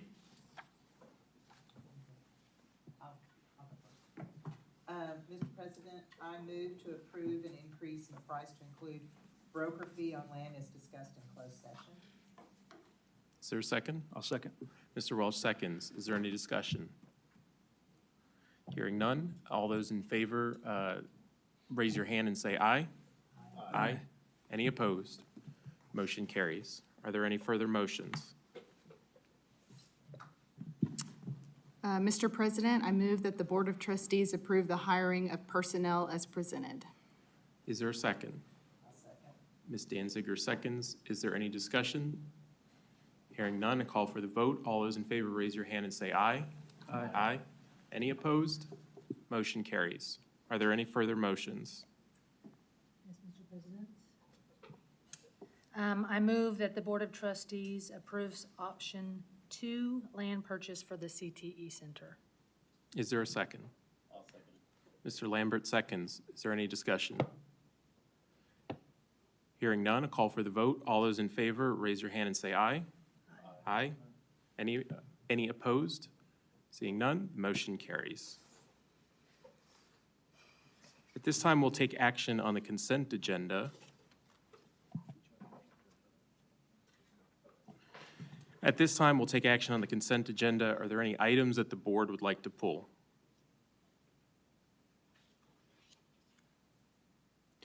May I have a motion to approve the current consent agenda? I'll make it. Last one. Ms. Williams moves. Is there a second? I'll second. Ms. Danziger seconds. Is there any discussion? Mr. Welch. The consent agenda doesn't get a lot of attention, so for the sake of time, if anybody's interested in my questions on the consent agenda, please send me an email, or you can go look at my social media posts, and I've posted a Q&A with the administration. Any further discussion? Hearing none, call for the vote. All those in favor say aye. Aye. Any opposed? Motion carries. All right, at this time, we'll move on to action items. I'll turn it over to you, Dr. Nivens. All right, Board, we have an action item. We're going to have consider approval for selected 2023-2024 Lamar CISD compensation plan items. Ms. Jill Ludwig will come to the podium. Good evening, Board of Trustees, Dr. Nivens. Tonight, we will look at several items we are requesting approval for with regard to the 23-24 budget. These are all general fund items. First, I'll start with some budgetary assumptions that we're using in the 23-24 projections. We are looking at hiring about 140 additional teachers, maybe more, to accommodate the growth in the district. Substitute pay increases, as we discussed last month. Also pay grade table adjustments for instructional paraprofessionals. Central services staff additions, so that we can better serve campuses, and then an addition of 18 additional or new police officers to further our goal of getting to a one-to-one initiative. If approved, we're also asking that we can post and hire those officers prior to the start of the school year. We've also added to our assumptions the costs for opening new schools, and that includes staffing and other costs. And then we've also added percentage raises for all staff in this projection. The average raise that we're looking at is 3.5%, and that's across all categories. It would be a flat raise for those paid according to the teacher hiring schedule, and then also a percentage of midpoint for all other positions that are paid on the pay grade tables. 1% raise, just for reference, for the teacher salary schedule is $1.9 million, and for the pay grade tables, each percentage is about $800,000. Let me stop you. So you said 3.5. Yeah, I did. 3%. Yeah. So I just want to make sure we're clear on the record. 3%. Yes, I probably said average and kind of garbled it, or was intending to say So average. just repeat that one more time, would you please? Just repeat that. 3%. Okay. Average across the board. I gotta get excited. All right, so this is just a snapshot of where we're standing with our budget. The baseline, which is the 22-23 total, is about $397.1 million. And then we've added the 23-24 budget priorities, which is all categories, whether it's salaries, benefits, supplies, contracted services, all the things that we're adding for this next year, total about $40.3 million. So the total expenditure budget is $437.4 million. And comparing that to our $437.7 million in revenue, we are in the positive right now, just a tiny bit, by about $283,000. The proposed action that we're requesting tonight are in the next few slides. First of all, the Board Budget Committee made safety and security of students, staff, and facilities a #1 priority for this next year. We're recommending that we add 18 new police officers plus the equipment that they're gonna need, and we'd like to do that prior to the start of school. That'll be an estimated cost of $1.8 million. Secondly, the Board Budget Committee also made salary increases for all staff a top priority. The raises included in this budget projection that we're asking for board approval on would be, for those that are paid according to the teacher hiring schedule, about $5.8 million. And that's a $1,950 flat raise to all the teachers and those paid on that schedule. The beginning teacher salary is sitting at $62,500 for this next year. And then all other staff would get a 3% of midpoint raise, and that costs about $2.4 million. The total of all those is a little over $8.2 million. Next, the Board Budget Committee prioritized increased pay for substitutes and instructional paraprofessionals. In the area of substitutes, we have certified, degreed, and non-degreed subs. And so for certified subs, we are looking at a $15 per day increase in rate for certified, a $10 increase per day for degreed, and $5 per day for non-degreed subs. That's at a cost of $650,000. We are also adding a $1 increase in the hourly rate that's paid to instructional paraprofessionals, and that would be in addition to the 3% midpoint raise that I mentioned earlier. The cost of that is about $823,000. So the total of all those is about $1.5 million. At this time, we also want to discuss some compensation adjustments in the area of special education. Last year, we introduced a pilot program, and I'll have Tiffany cover the details of this. Okay, this year we did implement a pilot program, and it was introduced for the purposes of improving services for our students and compensating staff in a competitive way by utilizing combined stipends as well as retention stipends. The pilot program is being eliminated. However, we are replacing it with increases and adjustments to the annualized stipends for our staff. These adjustments are needed to further these goals and use budgeted funds more effectively. These adjustments include a $2,000 increase for our self-contained and behavior teachers, which will give them a total stipend of $5,000. The cost of the increase equals $242,000. The paraprofessionals in these programs will receive a $1,500 stipend with a total cost to the budget of $420,000. Teachers working in our compliance programs will also receive a $2,000 increase with a total stipend of $5,000 and a budget impact of $10,000. Paraprofessionals in the compliance programs will receive a stipend of $5,000 and a total budget impact of $45,000. Our licensed specialist in school psychology will move from a teacher hiring schedule to an administrative professional pay grade to compete with our surrounding districts at a cost of $45,000. Diagnosticians will receive a stipend increase of $1,000 with a stipend increase to equal $5,000 and a budget impact of $24,000. Our occupational therapists, physical therapists, teachers of the visually impaired, and orientation and mobility specialists will receive an increase of $1,580 to equal a $4,000 stipend and a cost of $18,960 as a budget impact. These adjustments do not require an increase to the special education budget for the upcoming school year. However, the combined program stipends are going to be eliminated because there will no longer be combined programs. We will utilize those additional funds to adjust the annualized stipends and accommodate the changes for the upcoming year.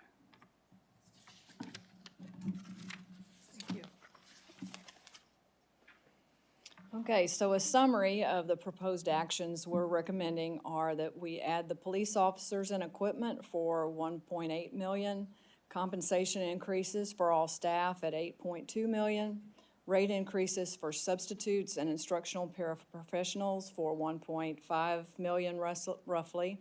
And then, as Ms. Mathis covered, we would be making the changes in the stipend program for special education, but that has a net zero increase. So the total estimated cost of all those items is $11,463,818. As to future action, which we would want to look at for June of 2023, we would like to propose adding additional staffing units. We would like to add the teaching units I mentioned to accommodate the enrollment growth district-wide and then also for the new campuses specifically. We'd like to add other campus-based staff, central services support staff, which would support campuses. The instructional and instructional support staff and administrative support staffing was also a priority that was addressed by the Board Budget Committee. And we're asking that those positions be approved so that we could post and offer those positions before the start of the fiscal year. We are hoping to add 140 or more teaching units if necessary to accommodate growth in the district at a cost of about $11.7 million. Staff for new campuses, specifically Gray, Terrell, Randall, Melton, and Steenbergen at $1.8 million. Other campus-based staff, including the security officers, ISS aides, and some administrators for about $648,000. And then central services staff to support campus needs at $2.4 million. The total of those that we will request is about $16.5 million. With that, I can answer any questions you might have.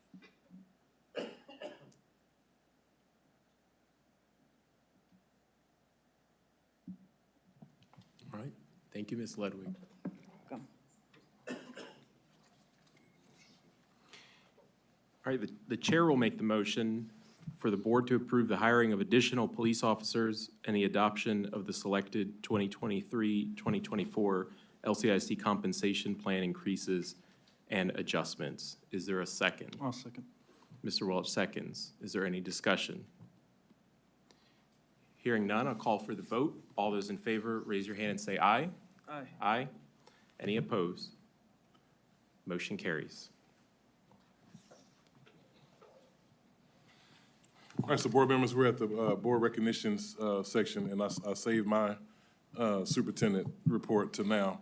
And I just want to say a simple thank you to President Hunt and Vice President Williams for your passion for the school system and for being great people. And, you know, we talk all the time about just being a great person, and you know, two of the finest people that I've met. And you know, then President Williams is the one that called me, I think, at midnight to let me know that I was the lone finalist. As my wife and I were riding around Houston, nervous, waiting on the phone call. And we were somewhere about an hour away just riding around, and she gave us that call. And so, you know, I just want to say that I appreciate your passion, your work ethic, your integrity, your love for this system, and we'll always be connected. And y'all know I'm a big crybaby, so I'm going to leave it at that. All right. So if you have any final words you want to say, then. Brian, but,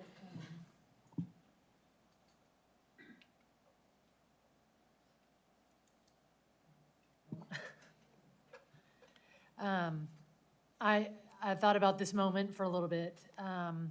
First, I wanted to ask if everybody in this room that's an administrator, if y'all would stand up, just so I can see all of y'all.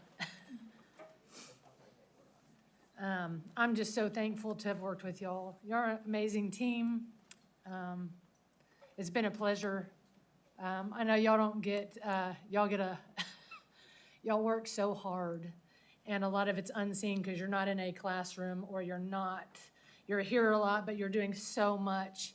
And any requests that come from the board members, y'all, they're on your shoulders. And so I'm just so grateful to have worked with such an amazing team for so many years, and I just appreciate y'all so much. And so just thank y'all. I appreciate it. Y'all can have a seat. I just want everybody to see who y'all were in the room. To Dr. Nivens, I remember that night very well. And you're like, I want to scream right now, but I'm not going to in the phone. I'll never forget it. The Lord brought me to this position. It wasn't me, it was the Lord.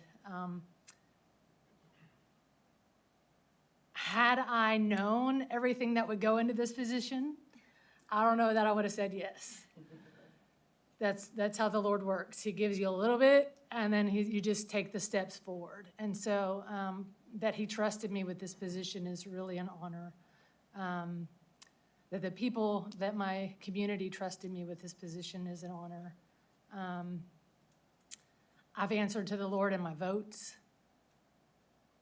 My goal was always to honor the Lord in every vote. And so I could always justify how I voted, why I voted. It wasn't for any other reason. Thankfully, a lot of times we were unified in our votes, because that's what makes a good board, is when you can be unified, right? I'm so thankful. We have so many fun memories.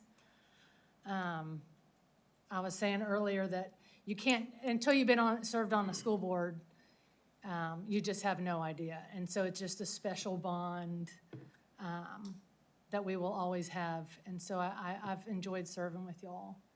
It's been a huge privilege. I've loved, I know we can't hang out much outside of the boardroom, but I've loved all the moments that we have, and it's just an honor, and I'm thankful to have served with y'all.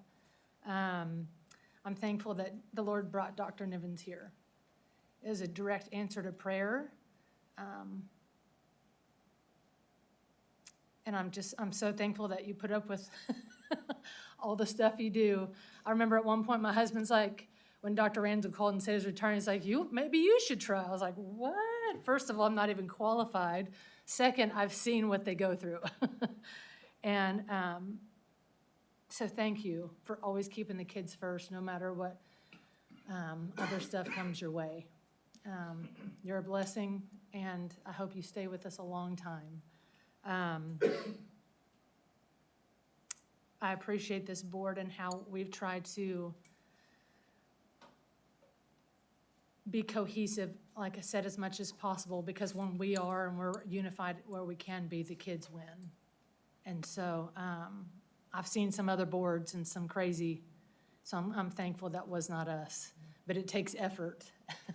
It doesn't come naturally. And so I appreciate it.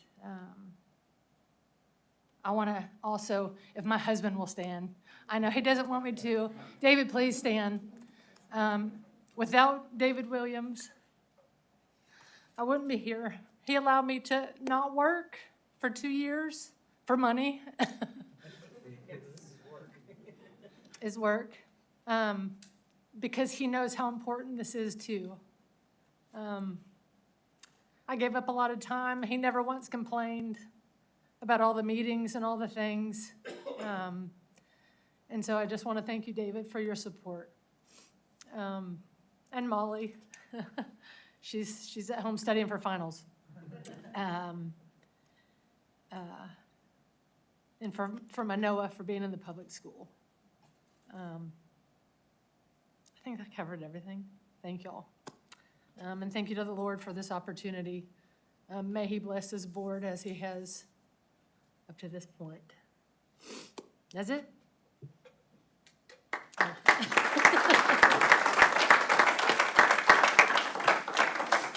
I don't think I can add anything to that. I think you said that very well, and I already gave my piece. I'm thankful to all of the colleagues on the school board.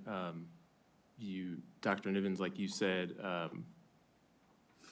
character is important, and we've got good people leading our schools with the right intentions, and that's the best thing you can ask for. So it has certainly been an honor, and to all of the teachers and administrators and all that in our district, just absolutely outstanding folks. So it's been an honor, and I've got another 15 years with kids in LCISD. So I'll keep advocating for all you teachers and administrators in our schools, and appreciate all that you guys do.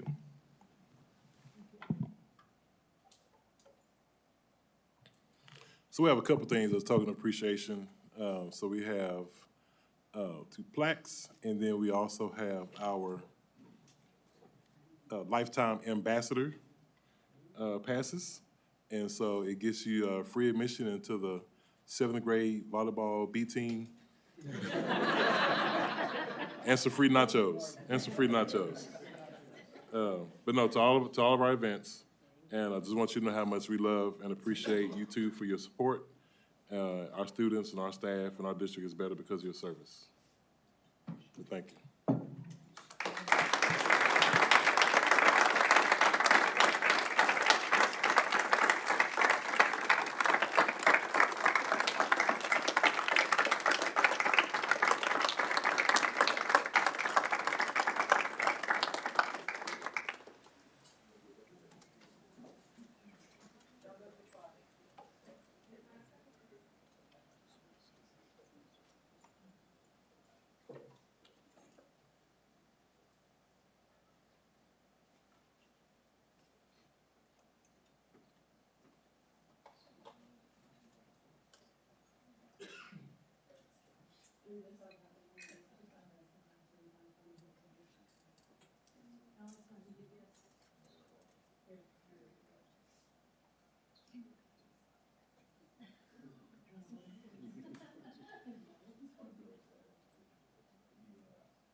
I just want to thank President Hunt for his service this last year.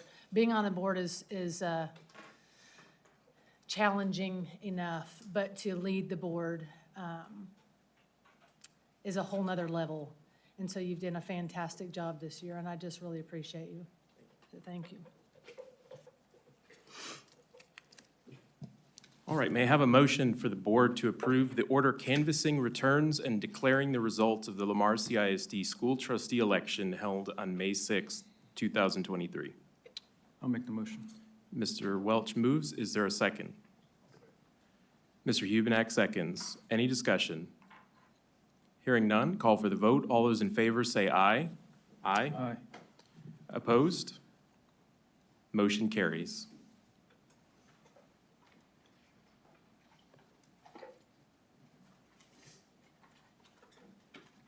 Are the candidates to come, or the incoming? Okay, all right.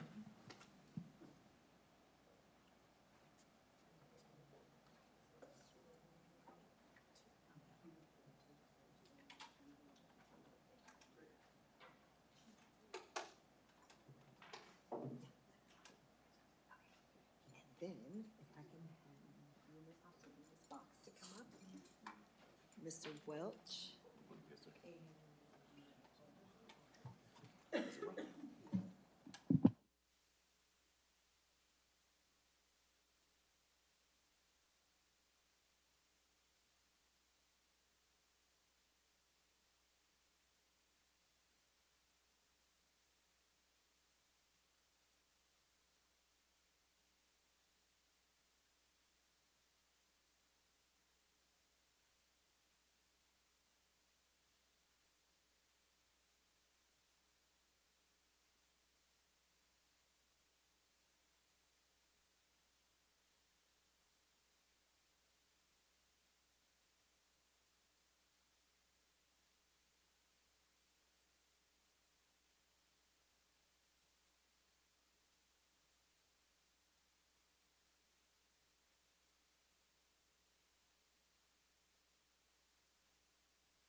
Suzanne Beth Fox, do solemnly swear or affirm that I will faithfully execute the duties of the office I, Suzanne Boggs, do solemnly swear that I will faithfully execute the duties of the office of the Board of Trustee for Lamar Consolidated Independent School District. of the Board of Trustees for Lamar Independent School District. Consolidated Independent School District. Yes.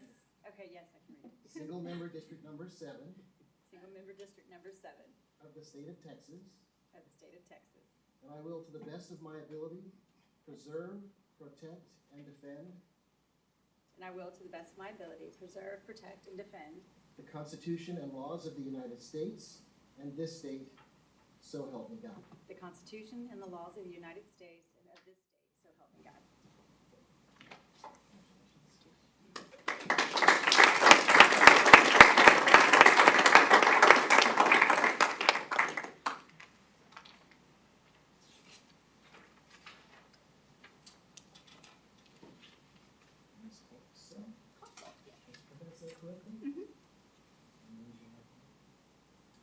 I, Jacqueline J. Hotso, I, Jacqueline J. Hotzel, do solemnly swear or affirm do solemnly swear or affirm that I will faithfully execute the duties of the office that I will faithfully execute the duties of the office of Board of Trustee for Lamar Consolidated Independent School District, of Board of Trustee for Lamar Consolidated Independent School District, Single Member District Number 4 Single Member District Number 4 of the state of Texas. of the state of Texas, And I will, to the best of my ability, and I will, to the best of my ability, preserve, protect, and defend preserve, protect, and defend the Constitution and laws of the United States the Constitution and laws of the United States and of this state, and of this state, so help me God. so help me God.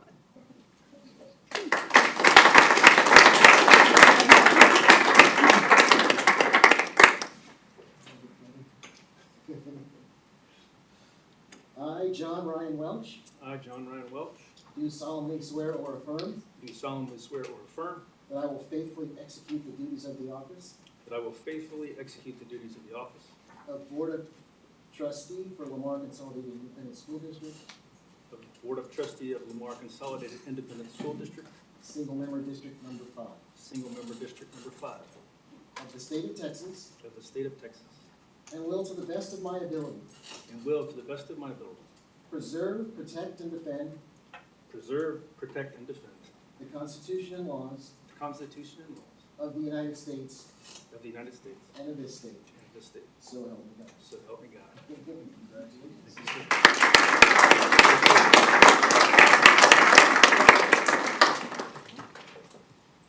All right, all right. And that is it. All right, congratulations, trustees. We'll take a 15-minute break. We'll return at 8:10 PM.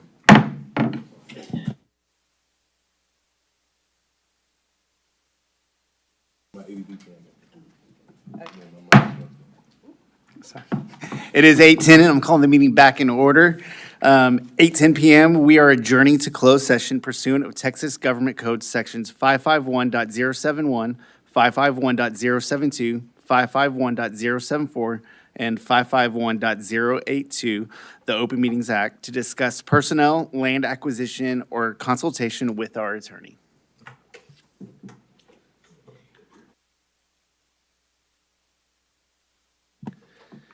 It is 8:50 PM. We are now back in open session, and we have a quorum with all members present.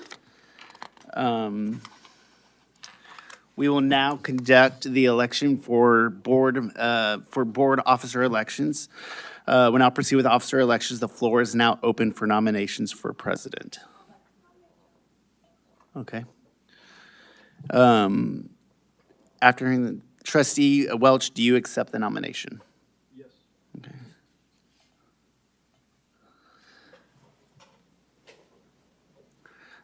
Trustee Welch is nominated for the office of president. Then I'll say, are there any further nominations to office of president? I would like to nominate Mandy Bronzel for position of president. Mandy Bronzel, do you accept the nomination? Yes. Okay. Are there any more nominations for officer of president? Hearing none, I will now call for the vote, and we will vote in the order of nominations. All those in favor of trustee Welch for board president, say aye. All right, that is 3. All opposed, same sign. Aye. All right, that motion fails. We will now, I'm sorry? So now we will proceed with the vote for trustee Brunzel. So all in favor say aye. Aye. All opposed say nay. Raise your hand. All right, the nomination passes. Congratulations, trustee Brunzel. All right, we will now proceed to the office of vice president. Are there any nominations? I'd like to nominate Zach. All right.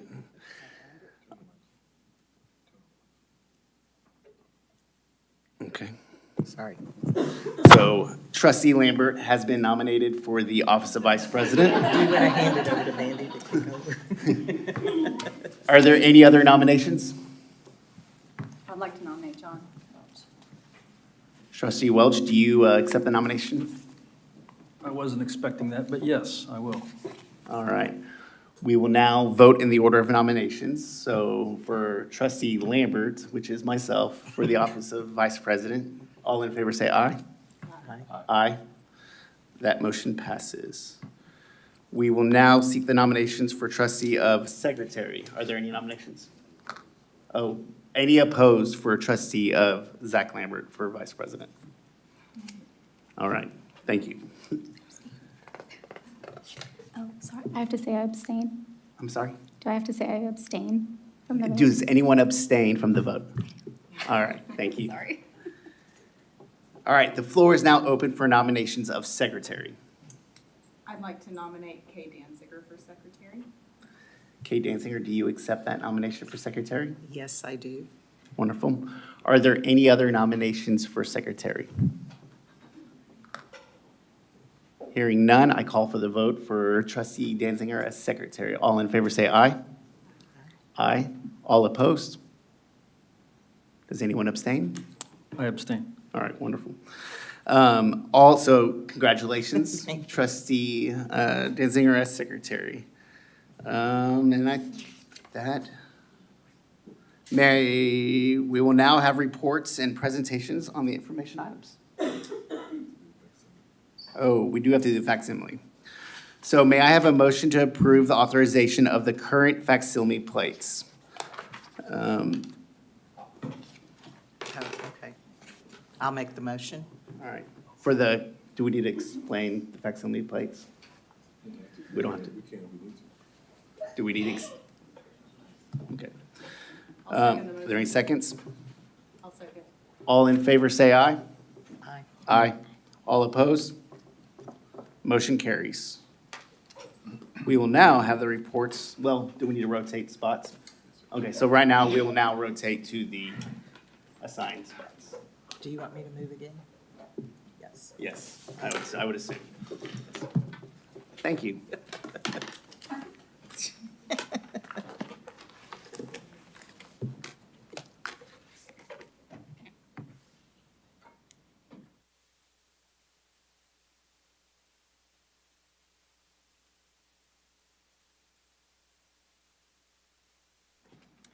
Good luck, Henry. Did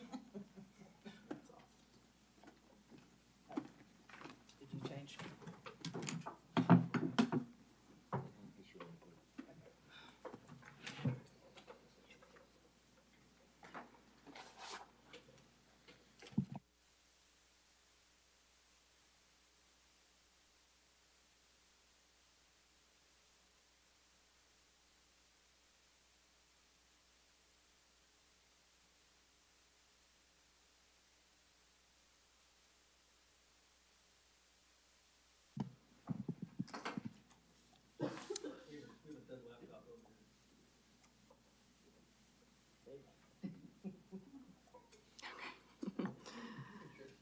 Okay, we'll now have reports and presentations on the information items. All right, trustees, we will have a report on district campuses cap and overflow updates. And so Dr. Maxwell is going to come to the podium.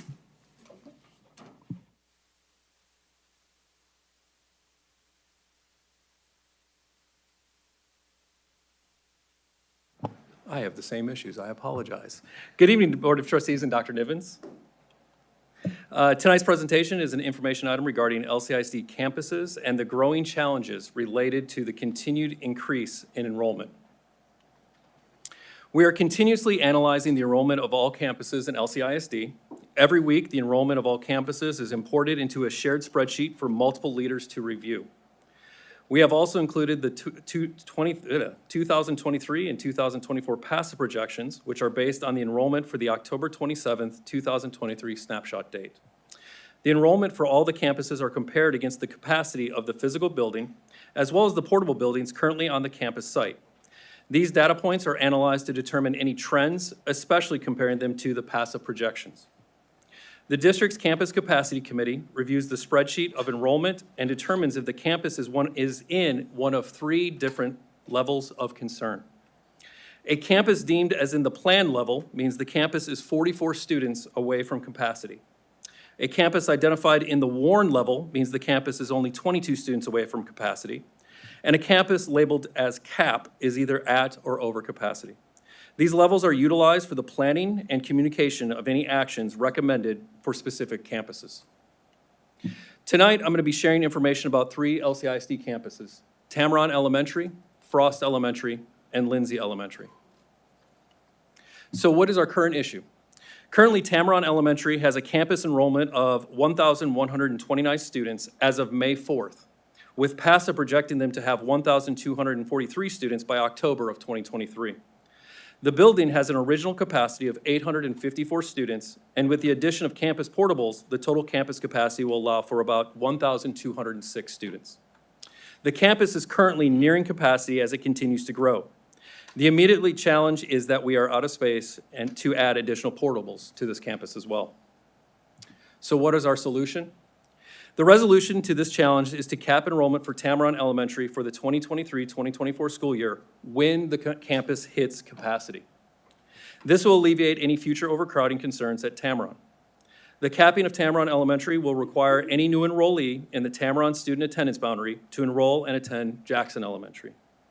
Based on the PASA projections, approximately 37 students would be enrolling at Jackson Elementary who would live in the Tameron student attendance boundary. The reason for selecting Jackson Elementary is because Tameron Elementary services all dual language students for the Purple Track for the bilingual program, and the closest campus to Tameron that also has this dual language program is Jackson Elementary. Both campuses have the same start time for the next school year of 7:45 a.m. Frost Elementary. Currently, Frost Elementary has a campus enrollment of 1,115 students as of May 4th, with PASA projection having them at about 1,141 students by October of 2023. The building has an original capacity of 854 students, and with the addition of campus portables, the total campus capacity will allow for about 1,118 students. The campus is currently nearing capacity as it continues to grow, and the immediate challenge is that we are out of space to add portables to this campus. So our solution? The solution to the challenge is to cap the enrollment for Frost Elementary for the 2023-2024 school year when the campus hits capacity. This will alleviate any future overcrowding concerns at Frost. The capping of Frost Elementary will require any new enrollee in the Frost student attendance boundary to enroll and attend Jackson Elementary. Based on the PASA projections, approximately 23 students would be enrolling at Jackson Elementary who would be living in the Frost student attendance boundary. Both campuses have the same start time next school year of 7:45 a.m. Lindsay Elementary. Currently, Lindsay has an enrollment of approximately 1,176 students as of May 4th, with PASA projecting them to have approximately 1,173 students by October of 2023. The building has an original capacity of 854 students, and with the addition of campus portables, the total campus capacity would allow for about 1,206 students. The campus is currently nearing capacity as it continues to grow, and the immediate challenge is that we're out of space to add portables at this campus. Solution. The resolution to the challenge is to cap the enrollment for Lindsay Elementary for the 23-24 school year when the campus hits capacity. The capping of Lindsay Elementary will require any new enrollee in the Lindsay student attendance boundary to enroll and attend Morgan Elementary. You'll notice that we do not have a projection of the number of students that may be enrolled at Morgan who will be living in the Lindsay zone. That is because the passive projections have Lindsay being under capacity in October of 2023. But from the previous slide, you may have realized that Lindsay's current enrollment is higher than passive's projection for next school year, thus the planning. Both campuses have the same start time for the next school year of 7:15 a.m. So to review, the temporary holds for the enrollment at Tameron, Frost, and Lindsay Elementaries would be for the 2023-2024 school years only. From passive projections, approximately 60 students would enroll at Jackson from the Tameron and Frost students' attendance zones. For this plan, it is only for new students to the identified campuses, those that move into the attendance zones. The district will provide transportation for these students. Current families may enroll pre-kindergarten and kindergarten students at their zone campus, and the reason for that is to minimize the shifting of younger students once the temporary holds are removed. Also, to be aware, we will continue to monitor the enrollment and capacity of all of our campuses in Lamar CISD, but the campuses that we are really closely monitoring are Fulshear High School, Lehman Junior High, Foster High School, Briscoe Junior High, George Ranch High School, and Lamar Consolidated High Schools, as these campuses have enrollments that are creeping towards their campus capacities. If it becomes necessary to cap any of these campuses, the red track would be the overflow campuses for all of these campuses. Also, we are providing pre-K classes from Austin and Frost campuses to Seguin Early Childhood Center. Currently, the bilingual students from Austin and Frost already attend pre-K at Seguin. The reason for these shifts is to alleviate the overcrowding at the campuses, as well as not to split up students in the same grade level from the campuses. Bilingual pre-K students were already being serviced at Seguin. Now the entire population of pre-K students would go to Seguin. And with that, I'll open for any questions. Yes, ma'am. So you have people going to Jackson. What are the numbers at Jackson? So currently, Jackson has approximately, and I can look up the exact numbers, it's close to 286 students, I believe, but I can get the exact numbers for you. Oh, okay. I've got a few questions. Yes, ma'am. You answered a few of them because you're going to provide the busing, so we'll have a specific bus that's just, let's say in the Tameron area, they pick up the kids, take them directly to Jackson. Yeah, not working with transportation, but I would say yes, that's the initial plan. Where's the transportation people? What if the issue arises, and I'm sure you have this, that a family comes and they have a kindergartner and a third grader? Would they both have to go to another school? They would have the choice, ma'am. If this case, if kindergarten would be enroll into their zone campus, because we would accept pre-kindergarten and kindergarten, the third grade student would go to the new identified campus. Now, the parents, if they want to keep their students together, would be able to go to that identified campus. So they would have to go to the identified campus no matter what. Okay. And what is the capacity of Jackson Elementary? Here he comes. I don't know that off the top of my head. Because I know it's not a big school. Good evening, Board of Trustees and Dr. Nivens. Currently, Jackson Elementary has a capacity of 455 students. Their enrollment is 278. Oh, so they have the capacity? That's correct. Okay. And I guess that last one was kind of a surprise, were the two schools that Frost, I understand Frost, I wasn't quite understanding Austin Elementary, because I didn't feel like they were over capacity, but are we going to eventually maybe have to bring more students over there because their enrollment's under 700 right now? Currently, when we started looking at Austin, we were going to remove the portables off the building. But what we have noticed in this last fall, especially this spring, Pecan Grove is starting to turn over. So older people are moving out and younger families are moving in. And that enrollment at Austin, in past projection, was declining. It's actually holding steady and increasing a little. So those are some things that we're looking at. And there's some apartments about ready to be built. That's correct as well. Okay, so you're just kind of trying to head it off at the pass before it gets worse. That's correct. Okay, thank you. Thank you for your time.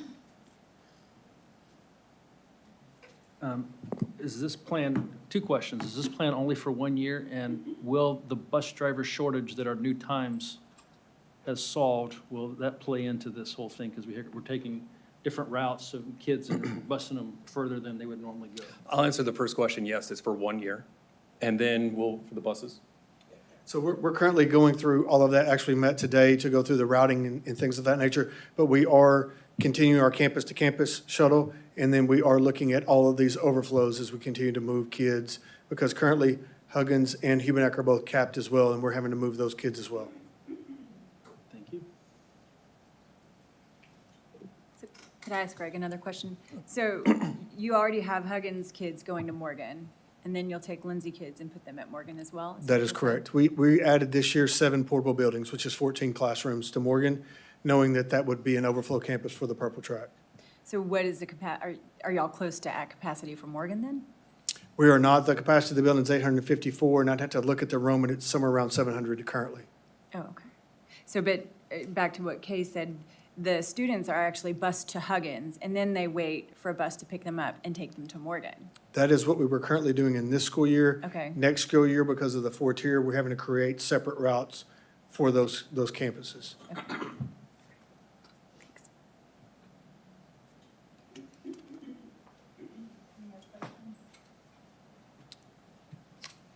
So trustees, remember, during the bond season, we talked about this, because we during my whole bond tour, we talked about the significance of the enrollment difficulties we have on the Purple Track. And we talked about, cap and overflow with the Purple Track. And just about every campus on the Purple Track is over capacity with the exception of Morgan. And so the example was, I said, a person may buy a home and they can look at Fulshire High School right out their front door and end up having to go to the red track. And so this isn't a new conversation. And so I'm really saying it just for everyone that was paying attention during the fall when we talked about this. But we have to have a solution. And so hopefully this is a temporary solution, of course, with the bond passing. We have new buildings coming on board, a year-long solution. But we know as a part of our enrollment management plan, this is one thing. We also had to talk about rezoning. And we have some schools that are under capacity that we're gonna have to start filling up because we have communities that students have aged out, but the parents are still there. And so they're not young students in the community anymore. So I had to put more students in. And so I just say that because, this is an emotional decision, especially we start talking about people's kids. And, and I built this house and I built this house for this purpose, to go to this school. And now you're telling me I can't go. And so again, it's a temporary fix. Hopefully we'll have a long-term solution once our building's open, but it's a very emotional conversation. And logic and emotions, like oil and water, they don't mix. And so we'll continue to talk to our community about it and the people that's impacted, but we know it's an emotional decision. And so I just, as you get emails and as you get calls, if you just forward those folks to me and I get them to the right teammates, and we'll have all the rationale and decisions behind it, the decisions and the rationale behind it, but we know it won't be accepted. It won't be acceptable. So hopefully, again, as we said, as you heard, we have we're buying land, we're building buildings, and so, this will be a temporary fix. But we know this is gonna be a very difficult conversation. And rezoning is gonna be another difficult conversation. And we have to do that 4 times this year. So I just wanna kind of brace everybody to put on your track shoes.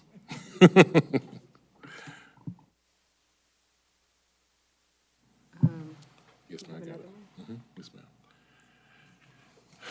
ma'am. Next, we have our student discipline report. And so last month, Trustee Welch asked for a discipline report.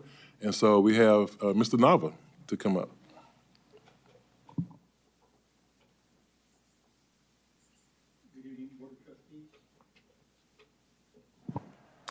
Good evening, Board of Trustees, Dr. Nivens. I want to thank you for allowing me the opportunity to share some discipline data with you all tonight. So when we think of discipline students, it's easy to think of discipline as exclusionary strategies, such as removing students from class, sending them to the principal or assistant principal's office, spending time or suspending them from school, or proceeding with an expulsion.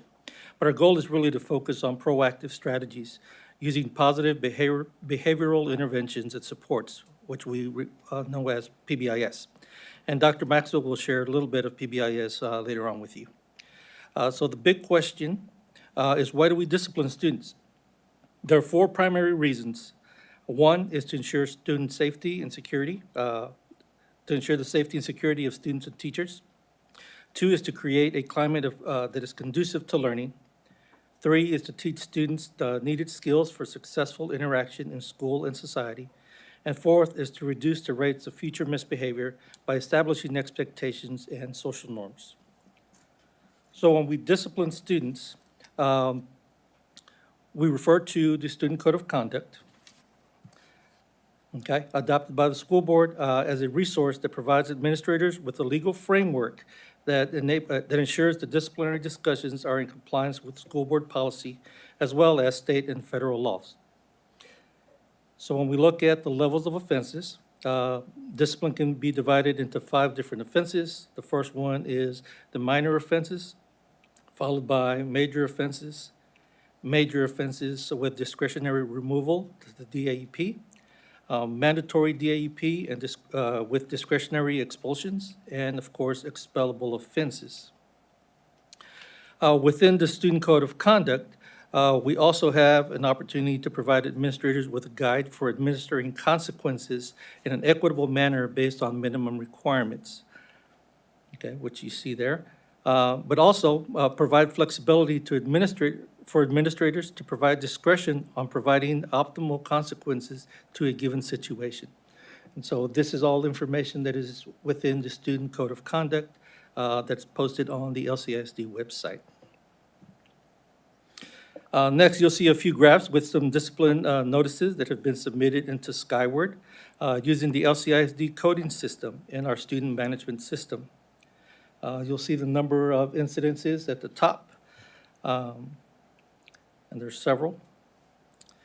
So what pops out is probably the FAI on the left-hand side. So the FAI code is a kind of a catch-all code that we use for a number of disciplinary referrals that do not have a specific LCISD or state PEMS coding. So it's kind of a catch-all code that we use. Also, when we start looking at tardies, as far as tardies are concerned, most secondary campuses utilize a system that we refer to as the tardy kiosk, which automatically submits a referral to the system, thus reflecting the number of referrals for these tardies. Okay, the following graph is a 3-year comparison of the total number of disciplinary referrals by year based on state PEMS coding. But it is important to remember that not all referrals are reported to the state, only those based on state PEMS codes or coding. Last year, we had a total of 11,681 state PEMS referrals. As of May 5th of this year, we were at 10,923, which is 750 less than last year. This next slide shows a comparison of the number of days that students have either been in ISS or OSS. This year, we're currently under in both of these categories in comparison to last year. This slide here shows a 3-year comparison of disciplinary counts by secondary campus with a difference between last year and this school year.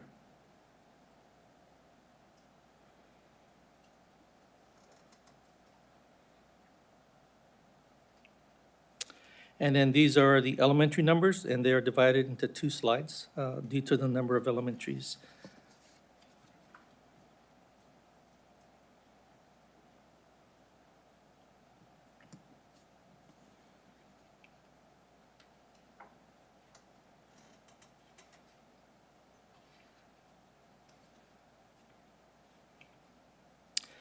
All right, now there are times when a student commits a violation of the Student Code of Conduct in which the student needs to be removed to an alternative setting based on the level of offense that was committed. This graph shows the number of DAEP placements per 6 weeks for this school year. Last year, the total number of DAEP placements were 739. Again, as of May 5th of this year, the total number of DAEP placements are at 974, which is 235 more than last year.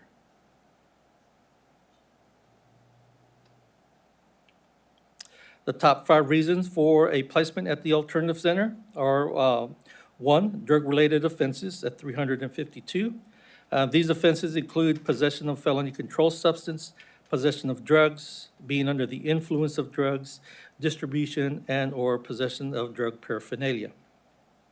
The second most common reason are assaults at 123. These all include all the different types of assaults, from assaults of students to the assaults of staff members and/or volunteers. Sorry.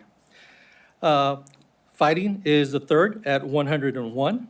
And when we look at fighting, fighting is defined as mutual combat between 2 or more individuals.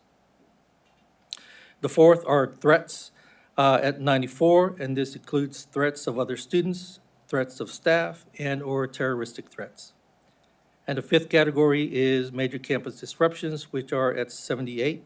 And this includes offenses that interrupt the general educational setting and requires multiple adults to intervene to bring order back to the campus.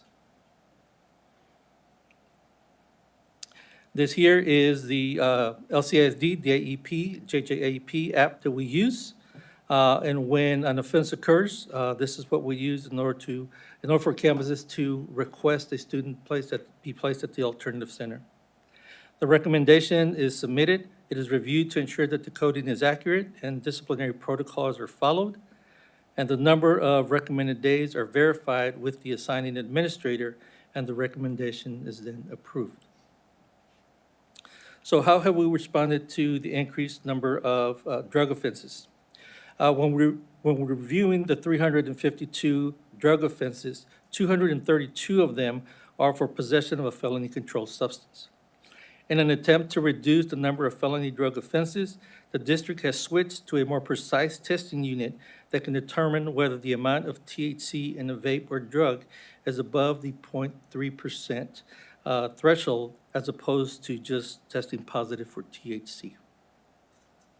We have also partnered up with Fort Bend County Juvenile and Probation to offer a drug education program for first-time drug offenders in lieu of the DAEP placement and the felony charge that many of these offenses carry. The program requires both the student and the parent to participate, and it is put on by the Fort Bend County Juvenile and Probation personnel. So, at this time, are there any questions? Yes, sir. I have lots. Sure. I appreciate your report. Very thorough. There's a perception in this district and in other districts, in public school in general, that discipline is out of control in public schools. I think there's probably a lot of reasons. We like to blame the COVID slide for that. Kids don't know how to behave anymore, and they come to school and they act a fool all the time. Do you feel like, Lamar, our teachers, our principals have a control of our students? Discipline is a day-to-day event, and so I feel like our principals are well adapted to dealing with discipline. As you can see by the number of referrals that are being submitted, our administrators are taking care of the disciplinary incidences that are occurring on their campus. When we were talking about DOI in this room, the head of the DSIC, Sarah Ryan, was up here giving an example. If I recall it accurately, it was of a first grader possibly throwing a fit in a classroom, destroying a laptop possibly, and all the other kids being evacuated from the room. And then somebody coming in and taking control of that first grader. Can you talk about that situation a little bit?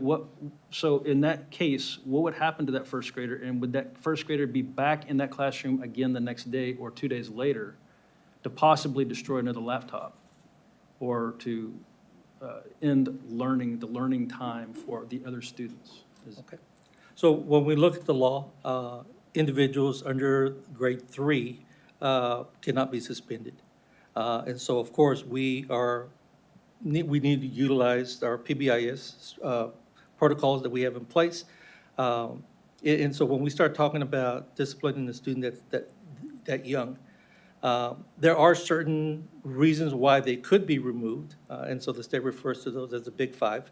But those are, bringing a weapon, drugs, breaking a laptop is not one of those. And so we have to utilize all the resources that we have available in order to try to curb that behavior. So the people who just reelected me for this seat most of them are grandparents. And they would not like that answer. So let me ask it another way, just for clarity. And I'm not trying to get you to say anything that I'm trying to get an accurate understanding of this. So if a kid is destroying Lamar property and he's under the age of 3rd grade, there's really not much we can do about it. Is that another, I know you didn't say those words, but I'm saying if he's back in the classroom and doing it again, and there's no maybe he has a really rough home life, and that's the reason he's misbehaving. But the reality is, the other kids aren't getting an education because they're being evacuated from the room, and he's destroying our property all the time. Correct. So the law just says out-of-school suspension. So you could use ISS as a form of discipline, as well as even placing a student at the alternative center, depending on what they do. So it's just strictly OSS. So ISS and a DAP placement are available to the administrator as a consequence. Is there any way that the teacher in that classroom can physically stop the child from hurting other kids and/or Lamar equipment during that rampage while he or she calls an administrator? So the answer would be yes. I mean, we do train our staff on CPI, which is a way for you to intervene without hurting the child. So that there is a possibility for the child to be restrained within the limits or the CPI protocols that our staff have been trained in. So yes, there is a way to intervene. And our 1st grade teachers, 2nd grade teachers, are they trained in that, or do they rely upon somebody else on the campus to stop that kind of thing? She's coming. The reason why I asked Ms. Mathis to come to the microphone is because there's also, we do also have students that have IEPs and behavior intervention plans in place, which is federal mandate, which really dictates how we do from the federal level, how we discipline students. So Ms. Mathis can talk about our restraint training and then actually how we handle, I believe the issue you're talking about, Trustee Welch, was actually a student that is under federal protection. So I'll let Ms. Mathis go ahead. So the question about, is the 1st grade teacher trained? Typically not. We have a crisis intervention team that's trained at every campus in NCI training or CPI training. And so they would intervene and assist a classroom teacher who is not trained with that restraint. However, it is every teacher's responsibility to keep every child safe. So if they do have to restrain a child, then we have 30 school days to train them in CPI. I heard a lot of acronyms in your answer. I'm sorry, always. It's non-crisis intervention. We call it NCI, but it's CPI is like the overall. So yes, non-crisis. Yeah. So talk about a student that may have a disability or have a classification. So we do have some students who are diagnosed with some type of behavioral disability, and they may have these episodes that you hear about in a classroom. We do have programming specifically for those students that we try to implement once we're aware of what their needs are. But we do have inclusion, which allows them to be in general education. And so that is sometimes when you hear about, a student hitting a teacher or another student, and then, there are complaints that maybe nothing will happen to that kid. But that's because the kid has a behavior intervention plan that identifies aggression as a target behavior. And so we have a responsibility as a school district to support that child in working through their disability. Now, if they injure someone, we do try to remove them, reorient them on their strategies so that they don't do it again. But there is a possibility that that can occur. And I want to say, these are governed by state and federal laws. Right. And so what we have to do is make sure we follow the law to the T. If not, then, we'll subject ourselves to a federal lawsuit. Sure. regarding the federal piece of that, though, Yes. are we beholden to the federal law only because we take federal money? Or are we beholden to the federal law whether or not we take the money or not, because we are an entity of the state government? So I can understand following the state of Texas laws when it comes to this stuff. Well, And I know, state, I know disabilities, that's a whole different category. I'm not asking about that. I'm just asking a child who might have anger issues. correct, but most students that have anger issues typically are referred to special education for some type of testing, right? And so if they're identified, then we do have federal and state law that protects students with disabilities regardless to what that disability is. And regardless of the funding, we still have students that are protected by federal law regardless if we take federal funds or not. Correct.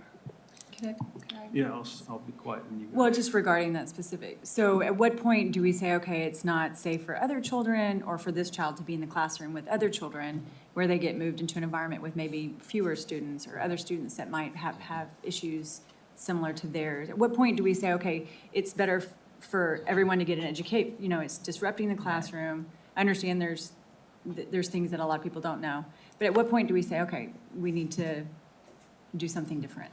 Well, the child's art committee would I'm gonna talk about the general ed side to that first. Okay. So on the general ed side, the plan we have in place for next year is, we can't remove those students, as Mr. Nava said, for out-of-school suspension. So we're gonna have campus sites where, I'm gonna just give random names. This isn't anything that's happened. I just wanna make sure, random names. So if I have a student at Campbell, a regular student at Campbell who's exhibited that kind of behavior, and they're under third grade, then what we'll say is there is a placement center at Carter for this student. And so parents, we're not gonna suspend your child, but now you have to take your child to Carter to school in this special setting where we talk about character education. We do these things for 10 days. We're not providing transportation, we're not doing any of that, but your son now has, so we're not suspending them or anything like that, but we have changed their placement to a different setting. And so we know that once, it takes a village. And so once we have to make sure that we start inconveniencing the adults. And that's a common misconception that people have, is that, once a child gets in trouble, then it's the school's responsibility to transport the student to wherever they need to go. My ideology and my philosophy is that we have to start inconveniencing the adults that are in that child's life. Then that way, at home, they can help curb that behavior. And so that's the general ed setting, how we do that. And so, but of course, the special ed setting and the federal mandates are a little bit different, a little bit more stringent. So I'll let Ms. Mathis talk about that. So in the case of a special education student, you would have an art committee that would meet to discuss the child's programming. And that is between the parent as well as the school. The administrator for the campus serves as the representative for the district, and they discuss the programming and what's the most appropriate setting for the student. That takes into consideration the other students that are also Well, in the same it does, classroom. and it definitely, we're looking at where's the best place to implement the child's IEP.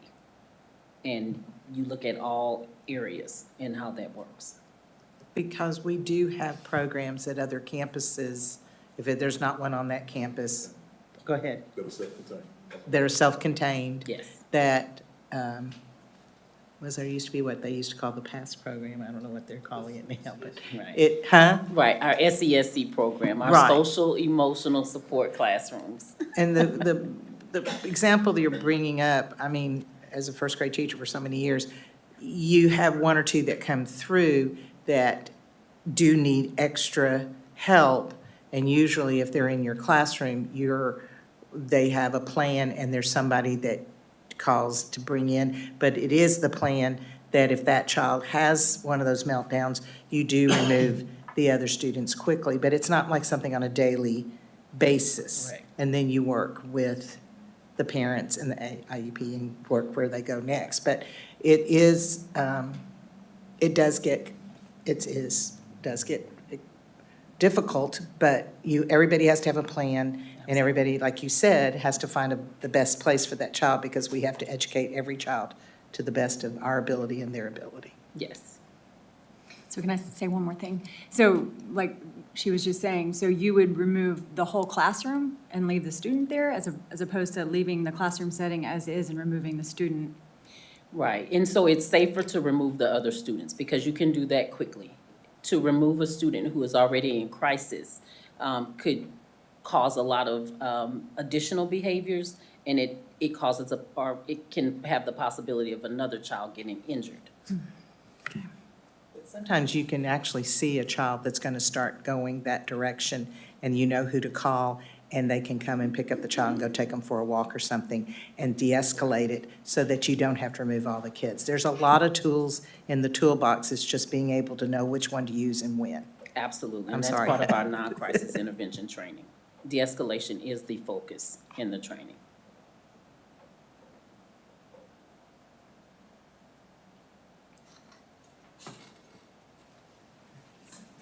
Oh, wait, I'm sorry. I have a question for you, if you don't mind. So when you had the slides up and it had the different colored things on discipline referrals, was that color coordinated by campus or? No. No. So,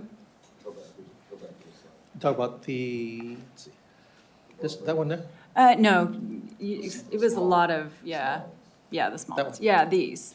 So Oh, that's those are all- by. Yeah, those are district, So I know you don't probably have it on you now, but you have those discipline referrals broken down by campus as well? I don't have it with me, but I Right. can probably pull it by campus. Okay, and then also on campus, do we have teachers survey, like do teachers do teacher surveys at the end of every year? So every year we have the campus climate survey. Okay. Where we're able to collect data, and teacher feedback. Oh, okay, and is that mandatory that teachers fill that out? What's high expectation for them to Yeah, complete that? okay. I'm just asking because I'm curious if you had the referrals by campus and you could see the referral numbers, sorry, and how that would correlate to, say, teacher surveys, like how teachers feel about discipline on campus. So you might have a school that has a lot of referrals, but then you might have a teacher survey that says, oh, we feel supported. We feel like we can write referrals. And, you know, I know some people have heard maybe you want to keep numbers down because it makes the school look better. Or maybe you have a school that has low discipline referrals, but then you have teachers who say, yeah, I don't feel supported. I can't report discipline or, you know. So I didn't know if those things were taken into consideration. So each administrator, each campus principal does receive a copy of their campus climate survey, which includes teachers, staff, and community feedback. And I believe they're also posted online on the campus's website. They're also posted online, the survey data. The survey data. Survey data is also posted online. And so I just want to say, to be clear, because there are some non-negotiables that I have as superintendent that I've given to the principals and assistant principals. One is, assaults and threats, and students that engage in that behavior are removed immediately. And then we handle whatever else on the back end. And so we don't tolerate students that go, or anyone that goes and just put their hands on someone else. You can't go into Walmart to start slapping on people. That's not how life works. And so our students understand that, but also, threats or empty threats or false threats or whatever, students that engage in that behavior, that's an automatic placement into alternative school. And so there are several non-negotiables that I've given to our campus principals that when it happens, this is my expectation on how you handle that. Student chewing gum, not bringing a pencil, talking too much in class, that's a classroom management issue, y'all deal with that. Mutual combat is another thing, then both students have to be held accountable equally because it's mutual combat, right? We both decided to fight. We both decided to go in the restroom and duke it out. So there are several things that I just want to make sure that's said because I'm not sure if I've ever said that publicly other than the press conference after the George Ranch swatting incident. And so I just want to make sure that we continue to say that out loud because our parents need to understand, if your student engages in certain behaviors, we're not going to ask questions first. We're going to issue a consequence and we'll ask questions later because the behavior is that significant to where a consequence has to be issued immediately. What is the head count for, I don't want to say enrollment because they're not technically enrolled at an alternative school, but they visit. What is the head count currently at? What does it hover around? How many students are at ALC? So the capacity of ALC is 178 students. And so we are at capacity. And so once we continue to get students and those students that are currently at the alternative setting that have good behavior, the grades are up and have good attendance, then they get to be released a little bit earlier to make room for anyone coming in. So the capacity is 178. Is that something we've considered increasing the capacity for? So, I mean, when someone's assigned a certain number of days, and then they go, they have 45 days, and then, oh, we need more people to come in, or you're good at 20, and then out you go. Like, have we considered expanding that school, or, We just built it. well, I know, but like everything else in our district, we're So, growing. if you, The next so bond, go, we can go back expand it. one to the, I'm sorry, Mr. Nava, to the slide where we talked about the, testing, drug testing kit. Oh. So you see the second bullet, it says partner with Fort Bend County Juvenile on first offense, the first offer for first-time drug offenders. That was something that I asked the team to bring to the district to consider, because for a minute, you know, we all know vaping and vaping THC is a national epidemic. You know, just our young people right now, they're just struggling. And so what I asked the team to do was to, let's put this program in place for first-time offenders, and let's start saving space at our alternatives campus for students that assault threats that, you know, cause physically bodily harm, bodily harm to others. And so with this case here, to help us save space at ALC, a first-time offender, you know, you have to go through this program with your parents. It's on the weekend. Then if you don't engage and finish the program, then you have to be placed there. And so I'd rather have a student go through some kind of drug counseling with their parents. Again, it's all about inconveniencing the adults that are supporting this kid also. Go through some kind of counseling and help them understand that, you know, illegal drugs are dangerous, so we can save space for students and people that have bad intentions and harm others. Can you put the slide up of the number of, I guess, incidents per school? Over, yeah, Secondary, elementary? secondary.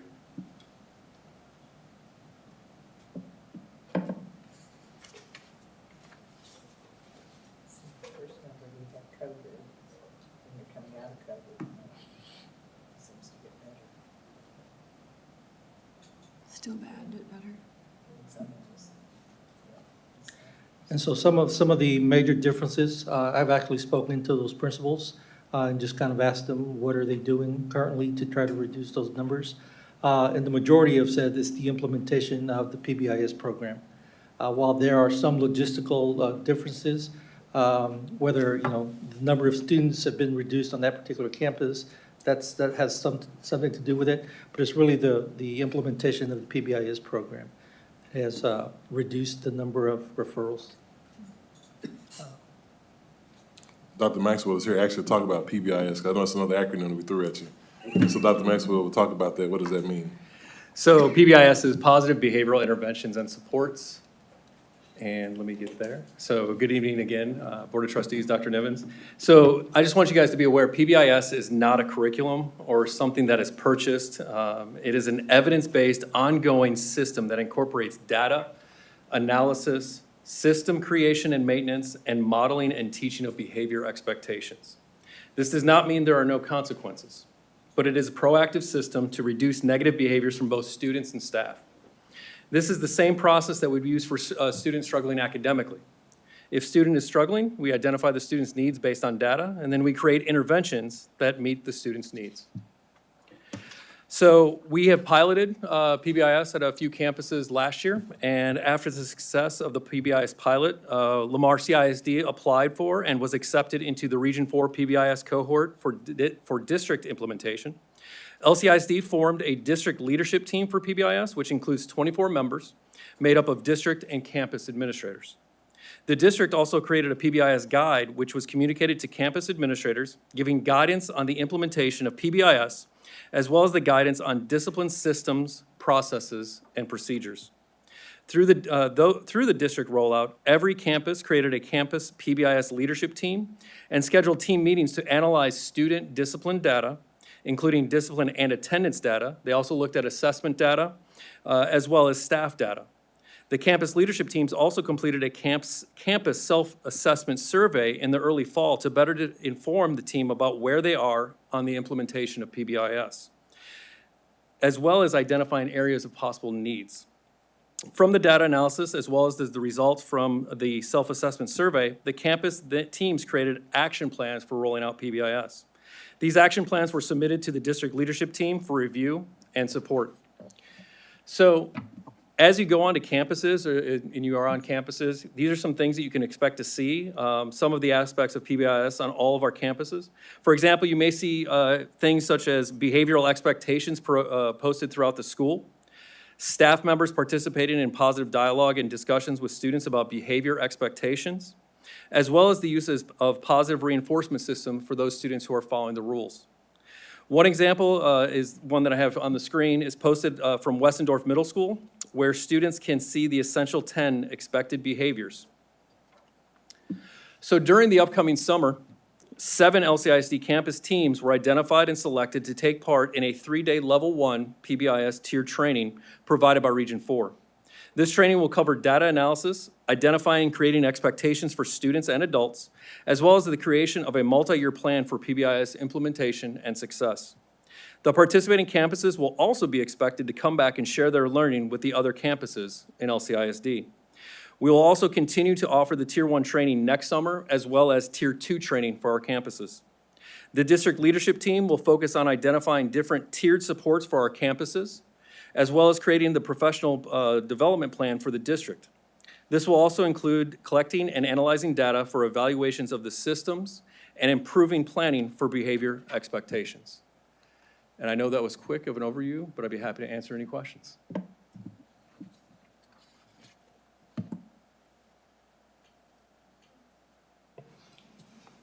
I have a question. I think it might pertain more to the discipline. Could I address that? So in the code of conduct, I know at the beginning of the code of conduct, it has expectations, basically. It sets expectations for our students, for our teachers, for our administration, and for parents. So my question for you is, in regards to parents, do we have some sort of a policy or how to deal with certain situations when parents call teachers or behave inappropriately? Like it sets expectations, but then it doesn't say anything about, I guess, consequences for actions, if you know what I'm saying. You talking about consequences for parents? Yeah. There are some. Are there? There are some. Yeah, there are some. And actually, I executed one last week. Yeah, we had several parents misbehave on the campus, and I sent the officers to give them a criminal trespass warning, meaning don't come back. If you do come back, you'll be arrested. Yeah. So it has to be that severe. I mean, that severe. That's really all we have in our tool belt, the toolbox to help us with. Right. I mean, just in general, is it written down anywhere? I know, when we sign up, we sign our kids up through Skyward and we're registering or whatever, and we go through and we're like, yeah, accept the discipline policy. Yeah, accept this. You're just kind of doing the motions. I have 5 kids, so I do it like a lot of papers. So I guess my question is there a parent code of conduct that the parent has to sign? I only say this because just in speaking to educators, parents calling and cursing out teachers on the phone.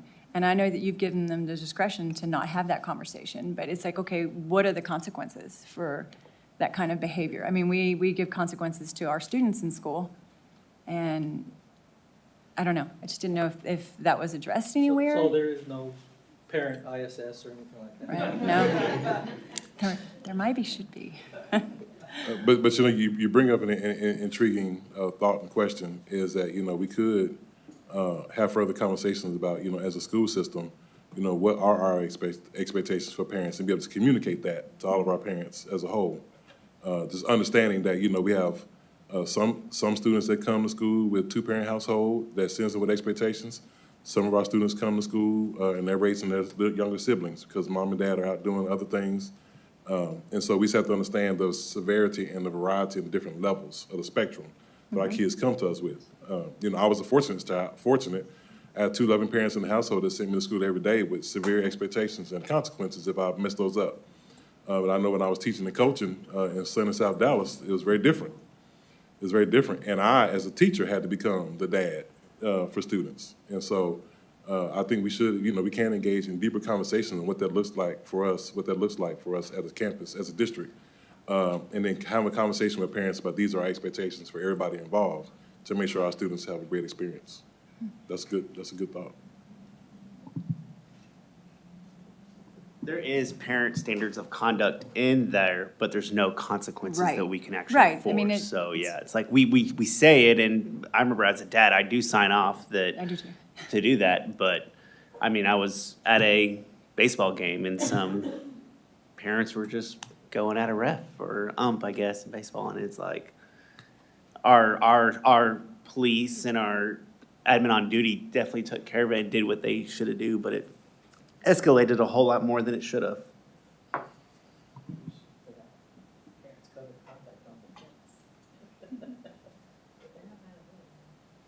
Yeah, it's just, it spells out, you know, what we expect people to do. But, you know, people don't follow the rules always, so. Thank you. Good, all right, good. All right, well, you got to come back, sir. Last thing is Dr. Maxwell talking about the future action item, which trustees will take action on at our June board meeting, is for our student code of conduct. Good evening, Board of Trustees and Dr. Nivens once again. Tonight's presentation is a future action item requesting the board to approve the 2023-2024 Student Code of Conduct. To give some context and background, discipline in public schools in Texas are governed by Chapter 37 of the Texas Education Code. From the guidance of Chapter 37, all public schools in the state of Texas create a Student Code of Conduct, which in LCISD is presented to the board annually. As a reminder, the Student Code of Conduct is utilized by campus administrators as a guide for assigning the appropriate discipline for student behavior. The Student Code of Conduct is published in the LCISD Student Handbook. When the Student Code of Conduct is approved, the entire student handbook, including the Student Code of Conduct, can be accessed online under the Students and Parents tab at lcisd.org. Just to update and inform the board, on the screen is the review process that we use for the Student Code of Conduct. The current Student Code of Conduct is reviewed by multiple district departments and area superintendents for edits, additions, and clarifications. These edits are then sent to a subcommittee of campus principals for review. The principals can also make recommendations for edits and additions. The principal recommendations are then reviewed again by the district departments and the area superintendents. The final draft is then sent to an editor to check spelling, grammar, and formatting of the document. There were only a couple major changes or edits to the document this year. The maximum number of days that a student could be placed at a disciplinary alternative education program, what we've called Alternative Learning Center or DAEP, was changed from 171 days to 173 days to align with LCISD's 2023-2024 instructional calendar. The transportation discipline table on page 17 was updated to provide more clarity, as it was updated to include different levels of offenses and the appropriate outcomes. This update was to ensure consistency of administrating transportation discipline outcomes, as well as to ensure students and families understood the procedure, and I will highlight that chart in a moment. All other edits were really made for clarifying the existing language in the Student Code of Conduct. So this is the transportation discipline table on page 17, and it shows the progression in levels of the offenses and their outcomes. Minor and major offenses refer back to the chart in the Student Code of Conduct on page 19, or what Mr. Nava had on his presentation as well. And these are where the levels are defined. No changes were made this year in the discipline charts. However, the highlighted areas here in the transportation charts are what are currently in this year's Code of Conduct. The non-highlighted ones are the new edits for this year. As you can see, the different levels of offenses were added and expanded along with the outcomes. For example, the first referral of a major offense was added along with the outcome. Same thing for the second referral of a major offense and the 3 levels at the bottom of the table. Next month, we are asking for the board to approve the 2023-2024 Student Code of Conduct. Any new revisions or updates as a result of the legislative updates from the 88th State Legislative Session will be brought to the board by the August board meeting for approval. Once the board approves these revisions, the updated student handbook for elementary and secondary school students will be posted on the district website in both Spanish and English, as well as printed copies will be available at each campus. And with that, I'll take any questions.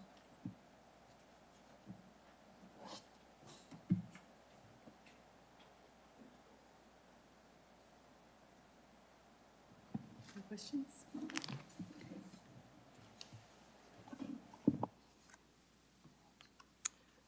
Are there any items on the future consent items agenda that trustees would like to pull for discussion at the June board meeting?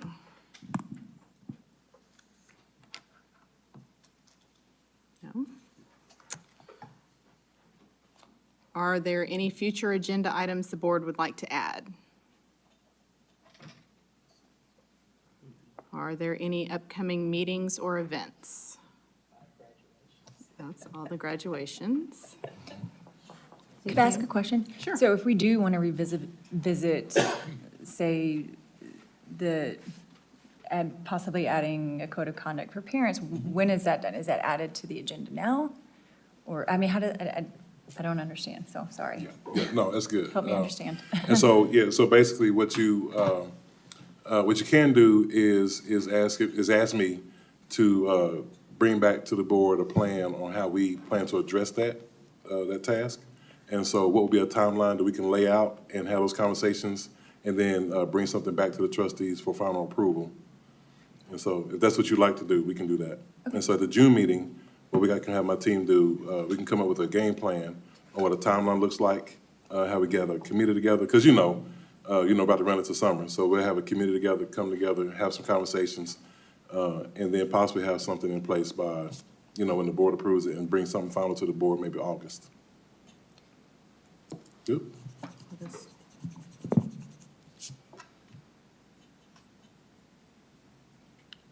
Okay. Is that it? Yes, ma'am.